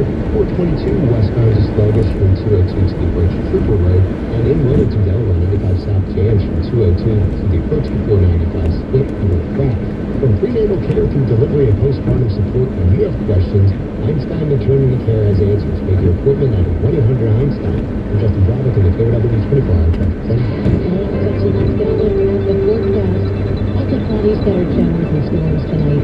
Low 58. Saturday, clouds and sunny, break spotty showers. One isolated storm possible from 77. And then Sunday for the Broad Street run, breezy, cool, periods of rain, 65 a high. 63 in Germantown and King of Prussia, 66 at the Acme in Wolseley, sponsored by Acme, your favorite local supermarket. Now let's listen back to the week in Philly and around the world. It's the KOW News Radio Week in Sound, sponsored by Ambler Fire Post and Patio, where Philly gets lit. A young man standing with a rifle. Congregation Shabbat in Poway. Pointing right at me. Bang, bang, bang, bang, bang. 60-year-old Lori Kay. She didn't deserve to die. I know my mother has already forgiven this man who shot her. We are a Jewish nation that will stand close.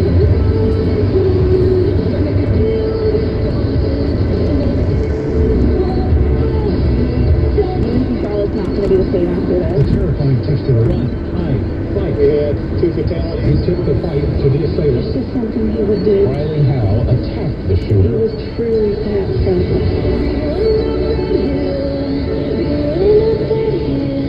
He is a teacher. He is in a position of trust. Archbishop Carroll, music teacher. Person having sex with the student, I can't imagine a more offensive situation.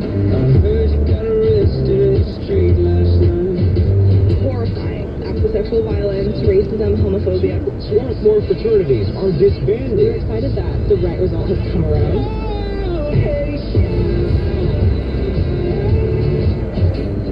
Do you expect to change your mind about the bottom line conclusions of the Mueller report? An extraordinary hearing of the Senate Judiciary Committee. Mueller's a bit snitty. Mueller was concerned about the way that this report was characterized. Attorney General of the United States of America was not telling the truth. America deserves better. That's a crime. That's the Weekend Sound is heard on KOW News Radio 1060. Let's take a look at money news. Stocks ended the week with a rally. The key indexes had advances up from 3/4 to more than 1.5%. The Dow Jones Industrials rose 197 points. The Nasdaq closed at 127 points at a record high. The S&P 500 gained 28 points and settled just shy of a record. Job growth exceeded forecasts last month as employers added 263,000 workers to their payrolls. The nation's unemployment rate fell to 3.6%. The report helped to ease concerns about the economy heading into recession. After the bell, Sinclair Broadcast Group confirmed it is buying 21 regional sports networks from Walt Disney in a deal valued at $10.6 billion.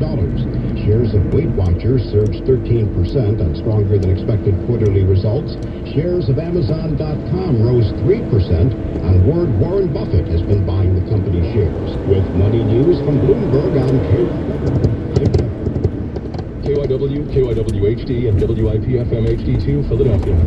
Philadelphia is coming together to support Alan Dom for City Council, number 66 on the ballot. Listen to Philadelphia boxing legend Bernard Hopkins explain why he's standing with Alan Dom in the May 21st Democratic primary. In all my championship fights, I train. Alan Dom, he's going the distance for us, empowering more black entrepreneurs and business owners.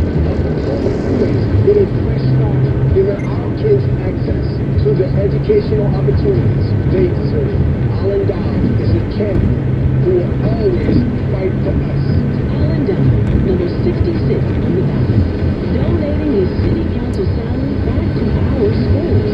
Fighting to give Philadelphia's children a brighter future. On May 21st, stand with Bernard Copley. Vote Alan Down for city council, number 66 on the ballot. Paid for by Don for council. Because the world has changed, this is the end. The end of all rugs at the dump. The end of Philadelphia's luxury outlet for 5,000 authentic handmade oriental and transitional area rugs. No matter our cost, no matter what discount it takes, no rug can be left behind. Rugs of pure wool and silk took years to weave by hand, or 70% below market. Now, less than the price of a doormat. To get out, we need bare concrete floor. We don't care how much lower that takes down every price. Hundreds of 8 by 11 foot room size rugs were up to $10,000. Now, all reduced. Now, all $9.99 to as low as $99. Classic Bijars to monochrome modern. Scatter size to mansion size. The Dump Luxury Outlet. Closing Turnersville, New Jersey. Reinventing XPA this summer. Now liquidating our entire investment in oriental rugs and handmade carpets. And losing our you-know-what. Toyota is proud to present the 93rd Stotesbury Cup Regatta on the Schuylkill River May 17th and 18th. Enjoy the Toyota experience in Stotesbury Village near the grandstand finish lines for the brand new 2020 Corolla and the all-new RAV4 will be on display. Make memories in the photo booth and hang out with Olympic and Paralympic athletes too. And see the Toyota trucks at the Athletes Village near the launching dock. See you at the regatta. Toyota, let's go places. The news moves so fast. So fast. To keep up, cannot and keep moving. Time to move on. Move full speed ahead at the speed of sound. Time for me to go right here. Let's go. KYW News Radio. You've never needed us more. Cloudy, scattered showers and storms tonight, low 58, and then some funny breaks for Saturday with some spotty showers or isolated storms possible on high 77. Broad Street Road day for Sunday, breezy and low periods of rain, high 65 degrees. Enjoy your weekend. 6 o'clock. All news and all that matters to you.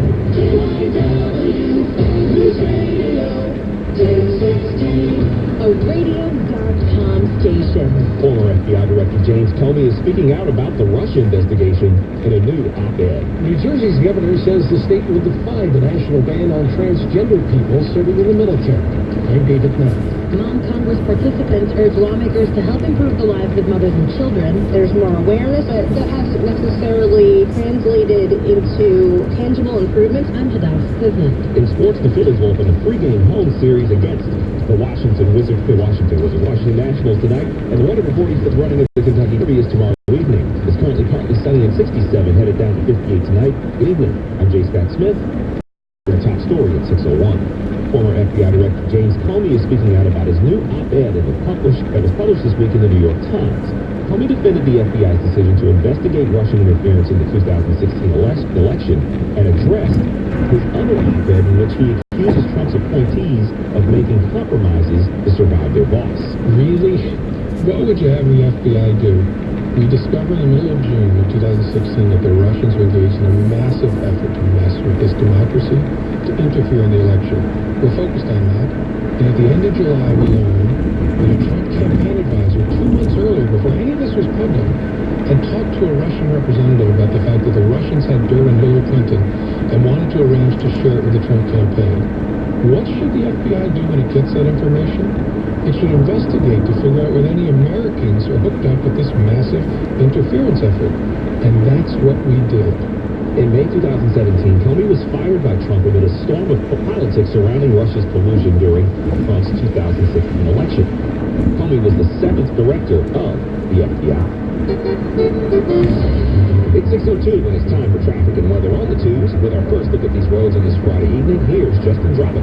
All right, thanks a lot, Jay. Things still busy out there. We'll start off in New Jersey. Getting a little bit better slowly on 295 south from Route 70 down to 42. Still jammed, but they moved the crash off to the side right out the 42 freeway. 42 southbound just sluggish from the Walt Whitman to 295, and then the Walt Whitman Bridge still slow the length going into the Garden State. The little crash on eastbound 76 approaching the bridge on the Philadelphia side. side. Looks like they cleared it, pushed it off to the side. A little delay, but not as bad as it was. 95, it's busy northbound from the Delaware line up to the Commodore Barry. You're jammed over the Girard Point Bridge. Flat Bridge, an option if you're going to the Phillies game, but it's a little bit slow, the length going into South Philadelphia. So either way, 95 at the flag. Have to battle through traffic. Farther north on 95, it's slow right around the Benefactor Bridge to the Betsy Ross Bridge. Southbound busy from Cotman to Girard, and again from 420 to just south of 476. Middletown Township, Delaware County, 352 jam near Route 1. There's a crash with only one lane getting by in each direction. 476, the Blue Route, busy southbound between Lancaster Avenue to Route 1. On 76, it's Friday afternoon traffic volume both directions between 476 and the Vine. Turnpike eastbound slows east of Valley Forge to Mid-County. Then there's an accident farther east, just east of Willow Grove, partially blocked in the right lane, causing a delay. If you're heading to Dover for the NASCAR race this weekend, it's jammed on 95 South in Wilmington between 202 to just south of the Frawley Stadium. There's an accident there. Stick with 495 South to head into Delaware. And then rest in Delaware, Route 1 southbound, just slow right around the Christiana Mall. Mass Transit looks good. I'm Justin Drobick in the KYW 24-hour traffic center. And now we'll look at your eyewitness weather 5-day forecast with CBS 3 meteorologist Kate Bilo. Scattered showers and possibly a rumble of thunder overnight tonight will drop down to 58 degrees. In between systems for your Saturday tomorrow, a lot of cloud cover, a few breaks of sun. Can't rule out a shower here or there, and it's a warm day, the high 77. Sunday, though, unfortunately looks very unsettled. Clouds and periods of rain, much cooler, with highs only in the low to mid-60s. Looks wet for the Broad Street run on Sunday morning in Philadelphia. But then the pattern breaks early next week, and Monday looks good, mostly sunny at 74. Tuesday's warm and sunny at 79, and a few more clouds on Wednesday, but still warm, with highs in the upper 70s. Right now it is partly sunny and 67 here at the Broadcast Center on Spring Garden at 6:04. And while this former FBI director is talking and not dead, President Trump and Russia's President Vladimir Putin spoke over the phone today and discussed everything from nuclear weapons to the 2020 election. More from CBS News. President Trump held a lengthy phone call with Russia's Vladimir Putin today. Mr. Trump said that they talked about many topics, including the Mueller report on Russian interference in the 2016 election. We discussed that he actually sort of smiled when he said something to the effect that it started off as a mountain and it ended up being a mouse. But he knew that because he knew there was no collusion. And what about 2020? We didn't discuss that. Really, we didn't discuss it. We discussed 5 or 6 things. CBS's Rita Jang at the White House. Here we are looking ahead to 2020, so this is a real opportunity for President Trump to address this head on and say, look, this is what was outlined in the report. This is what we found your government did. Do you have a response? And also an opportunity to reiterate that they would not stand for that looking ahead to the next election. But Sarah Sanders said it was a very small part of this call. The president is doubling down on his promise to not allow former White House counsel Don McGahn to testify before Congress. We'll break down CBS News. Meanwhile, New Jersey is joining a growing list of states that's committed to fighting President Trump's ban on transgender people serving in the military. KYW's David Madden has more. Governor Phil Murphy calls the ban abhorrent and un-American and vows to define, at least when it comes to the New Jersey National Guard. Nevada, Oregon, California, New Mexico, and Washington State have taken similar actions. Activists say that the ban, which went into effect last month, is already having a negative effect. Trans college students have lost military scholarships, and recruits are being turned away. New Jersey is also involved in federal court action trying to get the ban lifted nationwide. These activists hope the Supreme Court will pick up the appeal at some point. David Madden, KYW News Radio. Non-small farm country convened in Washington, D.C. from Sunday through Tuesday to ask lawmakers to approve policies around pregnancy, childbirth, and postpartum period. KYW Sebastian Business reports. New Jersey business owner Jasmine Kaur says she never thought about policies for new moms until she became one. I'm a new mom myself, and as soon as I gave birth, I realized that a mom goes through a huge transition, physically, mentally, and emotionally, and she requires a lot of support. That's why she and hundreds of people around the country will be attending Mom Congress, including Alice Liu of Clark, New Jersey. Mom Congress is a meeting that convenes a number of nonprofit organizations that are dedicated to maternal and child health and mental health to lobby our legislators for improvements in maternity care, given that the maternal mortality rate in the U.S. is actually the highest among all developed nations. This says during the course of 3 days, they will be holding panel discussions, breakout sessions, and meeting with government leaders about the needs of mothers. For more information, go to mom-congress.com. Adas Quigley, KYW News Radio. KYW Sports is sponsored by SEPTA. SEPTA is hiring bus operators in skilled trades, including masons, plumbers, electricians, and more. Visit SEPTA.org/careers to get started. At 6:08, it is time for KYW Sports, and with a look at sports, here's Tom Kelly. Phillies open up a big series tonight against the division rival Nationals at Citizens Bank Park. Phillies will turn to Jared Eichhoff for the series opener. Eichhoff coming off of a superb outing last week against the Marlins, in which he got his first victory, tossing 7 scoreless innings while giving up just 2 hits. He'll be opposed by former Philly Jeremy Hellickson. Hellickson has been up and down so far. He's 2-0 in 5 starts, but his ERA is close to 6. Hellickson's best start came back on April 10th against the Phillies, when he threw 6 scoreless en route to a 15-1 Nats pounding of the Phils. Phillies enter this divisional matchup first place in the NL East. They are 4 games ahead of 4th place Washington. First pitch tonight is set for 7:05. You can hear Phillies and Nationals on 94 WIP. Eagles made another addition today, signing linebacker Zach Brown to a 1-year deal. After being a Pro Bowler with the Bills in 2016, Brown spent the last 2 seasons in Washington before being cut this offseason for salary cap purposes. Birds also claimed defensive back Blake Countess off waivers. Countess was originally drafted by Philadelphia in 2017, but failed to make the roster out of training camp and spent his first 2 years with the Rams. And after their big victory in Game 3 Thursday, Sixers looking to take a commanding 3-1 series lead. The Raptors in Game 4 Sunday. Joel Embiid, fantastic in Game 3. He scored 33 points. I'm Tom Kelly from Sports Radio 94 WIP for KYW News Radio. The issues generating heat. It's Flashpoint with KYW's Cherry Gregg. This is a mess. There's no question about it. Sponsored by Gift of Life Donor Program. Become an organ donor today at donors1.org. Flashpoint. This is something we need to take a look at. Saturday night at 9:30, Sunday morning at 8:30, and check out the podcast at radio.com. We're at Ashley Home Store for the Big 100 sale. Big 100 sale? Here's how it works.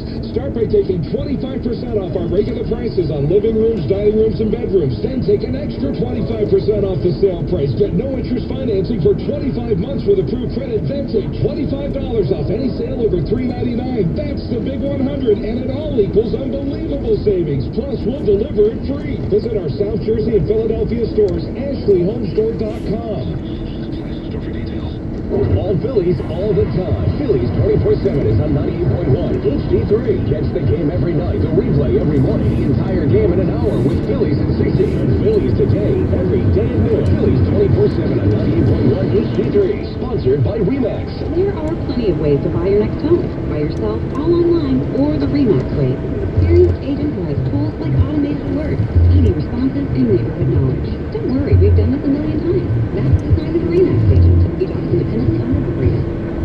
Hello, I'm Dr. Steve Gamberg, Chairman of the Department of Emergency Medicine at Mainline Health. The treatment of stroke closer to home may save your life. That's because early intervention improves outcomes. As part of the Jefferson Neuroscience Network, we're staffed 24/7 by Jefferson Hospital neurosurgeons and neurointerventionists who offer advanced, minimally invasive interventions like thrombectomy to save patients' lives. Texting quickly and calling 911 right away will help our emergency departments prepare to treat you or your family members before you arrive. Learn more at mainlinehealth.org/stroke.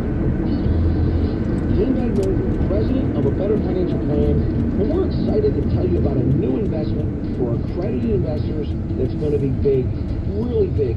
This insured investment was put together with one of Philadelphia's largest law firms. It'll pay you a 10% rate of return with your interest paid to you monthly, and 100% of your principal is returned to you after just 1 year. And we have over 500 clients that can vouch for everything I just said. This investment is that good. So get ready to dump that volatility goodbye. A 10% return. No volatility. A check received every single month, and your principal is returned to you in just 1 year. Grab your cell phone and listen to a free recorded message to learn more. call 855-999-1346. That's 855-999-1346. Call now. Hey everyone, Laura from Garden here. Most of our roses are healthy and long blooming, but unfortunately they really just don't have a lot of fragrance. Now that has changed, however, with the introduction of Atlas Rose from Bloom Winners. Atlas Rose has tons of beautiful soft orange flowers with that classic rose fragrance that I'm always looking for. Just plant them in full sun and water them completely. It's really that easy. I highly recommend that you ask for Atlas Rose because it's pink and white Bloom Winners containers at your local garden center. It's 6 o'clock, time for traffic and weather on the tubes. With another look at our roads, here's Justin Dropper. Thanks a lot, Jay. Getting better in New Jersey on 295 south. There was a crash at the 42 freeway. Everything has moved to the side, but still slow to move 70 down to 42. 42 south remains busy from the Wall Whitman Bridge to 295, and still slow to length on the Wall Whitman Bridge going east into the Garden State. On 95, it's northbound slow from the Delaware line, but the 322 merge, you're jammed over the Girard Point Bridge, and also the Platte Bridge slow to length going into South Philadelphia with the upcoming Phillies game. The rest of 95 is busy southbound, approaching Cottman Avenue. Now we report of an accident just south of Cottman. After that, still slow all the way to Girard Avenue. 176 is eastbound, generally slow with volume from 202 to Vine. Westbound, still volume delays from University to Vine, then again from the Boulevard to Belmont. Busy on 476 the Blue Route on the southbound side between Lancaster Avenue to south of Route 1. Pennsylvania Turnpike still jammed with the volume eastbound approaching Mid-County and still slow right around Willard Grove due to a crash that was partially blocking the right lane. In Wilmington, Delaware, 95 south bumper to bumper from 202 to just south of the Farley Stadium due to an accident, so stick with 495 south if you're heading into Delaware. Transit looks good. I'm Justin Drobick in the KYW 24-hour traffic center. And now the eyewitness weather forecast with CBS 3's Kate Philo. Clouds with showers and scattered thunderstorms overnight tonight will drop to a low of 58 degrees. Tomorrow's a warmer day with clouds and sunny breaks. High 77, can't rule out a shower, but Sunday looks like the washout of the weekend. Much cooler, highs only in the low to mid-60s, breezy and rainy. Looks wet for the Broad Street run. And then we swing back to the mid-70s with sunshine returning Monday. Right now, it is partly cloudy and 67 degrees at the broadcast center in Spring Garden. And this check on Wall Street is sponsored by Crash Proof Retirement. Look at Crash tomorrow without missing the returns today. Visit CrashProofMedia.com. Quick look at the markets for today. The Dow closed up 197 points. The Nasdaq up 127, and the S&P 500 was up 28.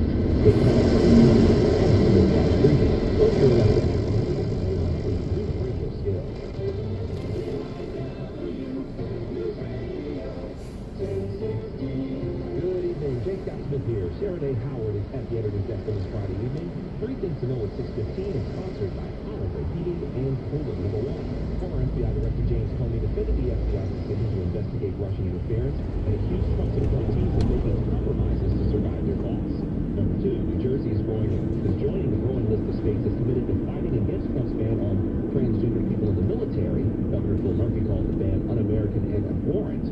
And number 3, a former rescue squad chief is accused of abusing his position in Bristol Township to steal thousands of dollars of ambulance company funds. More from KYW, Steve Tower.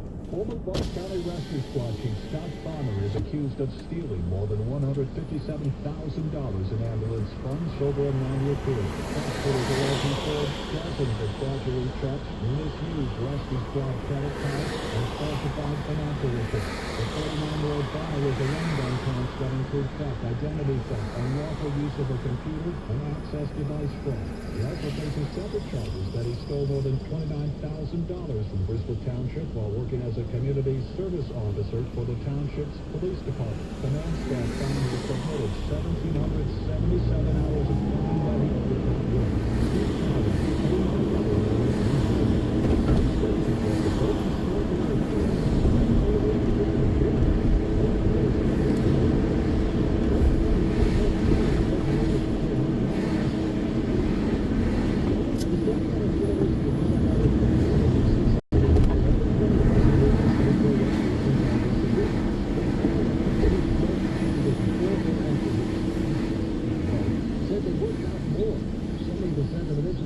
Of marijuana help with recovery from aches and pains that come with the workout. It also suggests, though, that if you combine the two, choose low-risk exercises. I know that, David. Jim Root, Los Angeles. General Motors is recalling more than 368,000 trucks after reports of fires caused by engine block heater cords.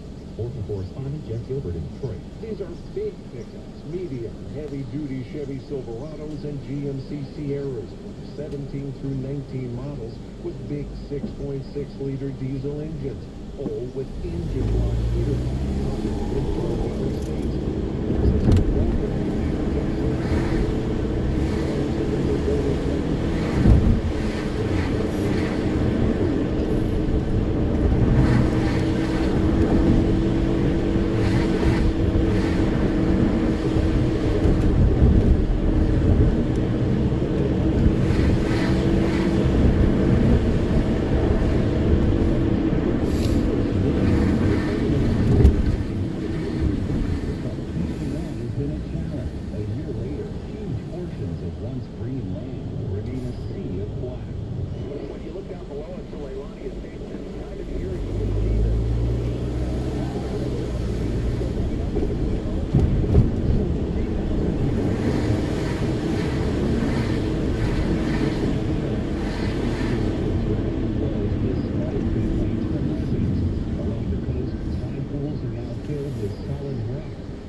Tourism is the biggest industry in Hawaii, and that's been hit hard by Kilauea as well.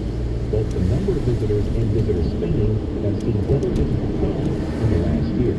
Meanwhile, the trial is underway in Los Angeles for Michael Gargiulo, the alleged serial killer known as the Hollywood Ripper. Prosecutors accuse 43-year-old Gargiulo of murdering 3 women.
for the rest of your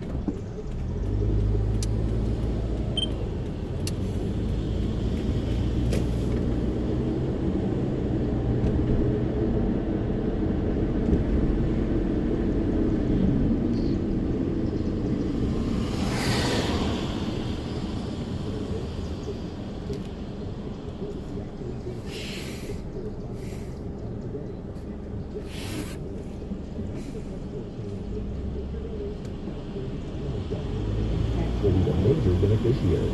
More from KYW stated that.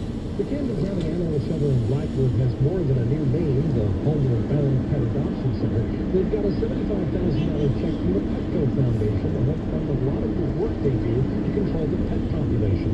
This time of year, emphasis is put on cats and poodles and staff, as well as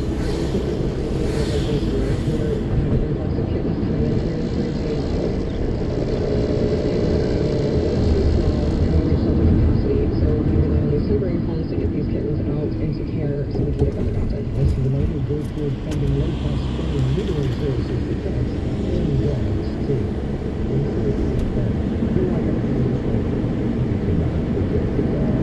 At 6:25, it's weather with Dental Revenue. Here's Bloomberg's Jeff Evans. Good news from the Labor Department, boosted investor confidence and stocks ended the week with a rally.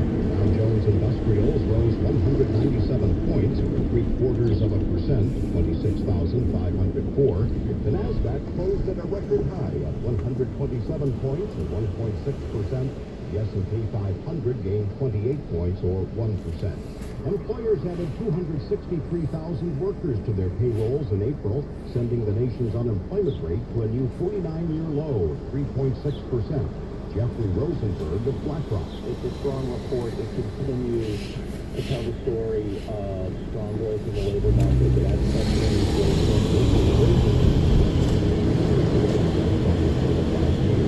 Activity in the services sector is still expanding, but a supply manager's gauge suggests the rate of expansion is the slowest.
Whatever you stand for, you can count on us to stand right by your side. We are WSFS Bank, and our friends call us with this, and we stand for service. For more information, visit WSFSbank.com. Member FDIC, Equal Housing Lender. NMLS 417673. Hey, Phillies, don't miss the 70s Soul Jam live at the Man on Friday, August 2nd. Featuring the Stylists, Harold Melvin Blue Notes, Heatwave, and many more. The 70s Soul Jam, Friday, August 2nd at the Man. Tickets on sale now at Ticketmaster.com. Who are the special people and organizations making the Delaware Valley the best it can be? I'm Brianna Bond. Feeding Everyone at Special Times, or Feast, is a nonprofit putting a holiday home-cooked meal on the table of tri-state area families. President and founder John Claus. You know, they were going to feed their children hot dogs for Thanksgiving instead of a turkey. That's the kind of stuff that makes it all sort of worthwhile. Donate at helpfeast.com. Proud to be your 24-hour community partner. KYW News Radio. For the rest of your Friday night, expect mostly cloudy skies, a possible scattered shower or thunderstorm, and a low of 58. For your Saturday, clouds and sun, spotty showers or isolated thunderstorm, and a high of 77. The CBS Evening News on KYW News Radio is sponsored by the Haverford Trust. Quality investing for more than 3 decades. KYW News Time is 6:30 p.m.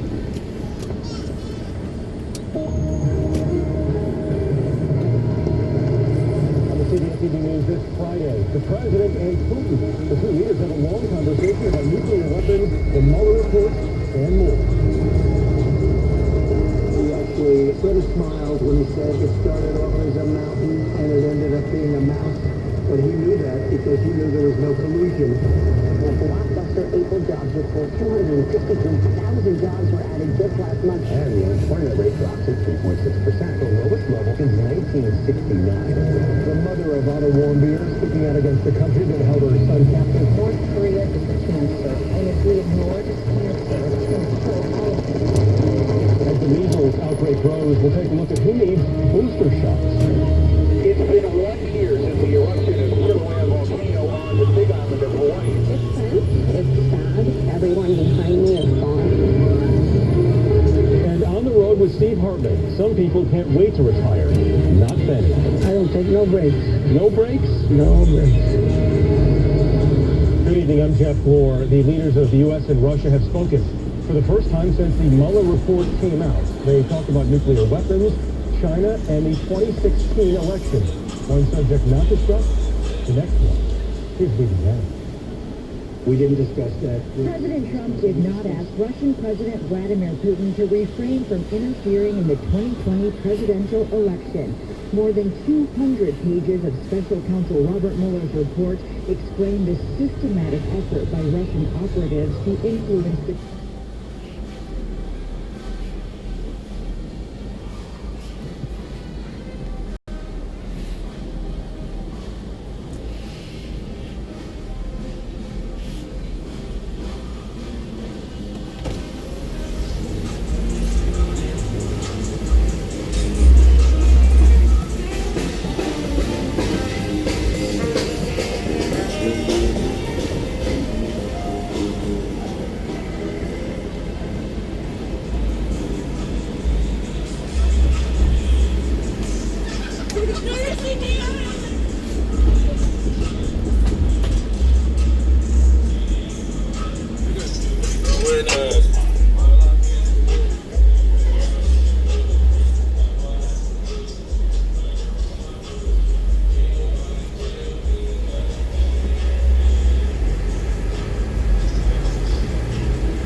Series of tornadoes appear to have touched down in Texas. This is near LaGrange, Texas.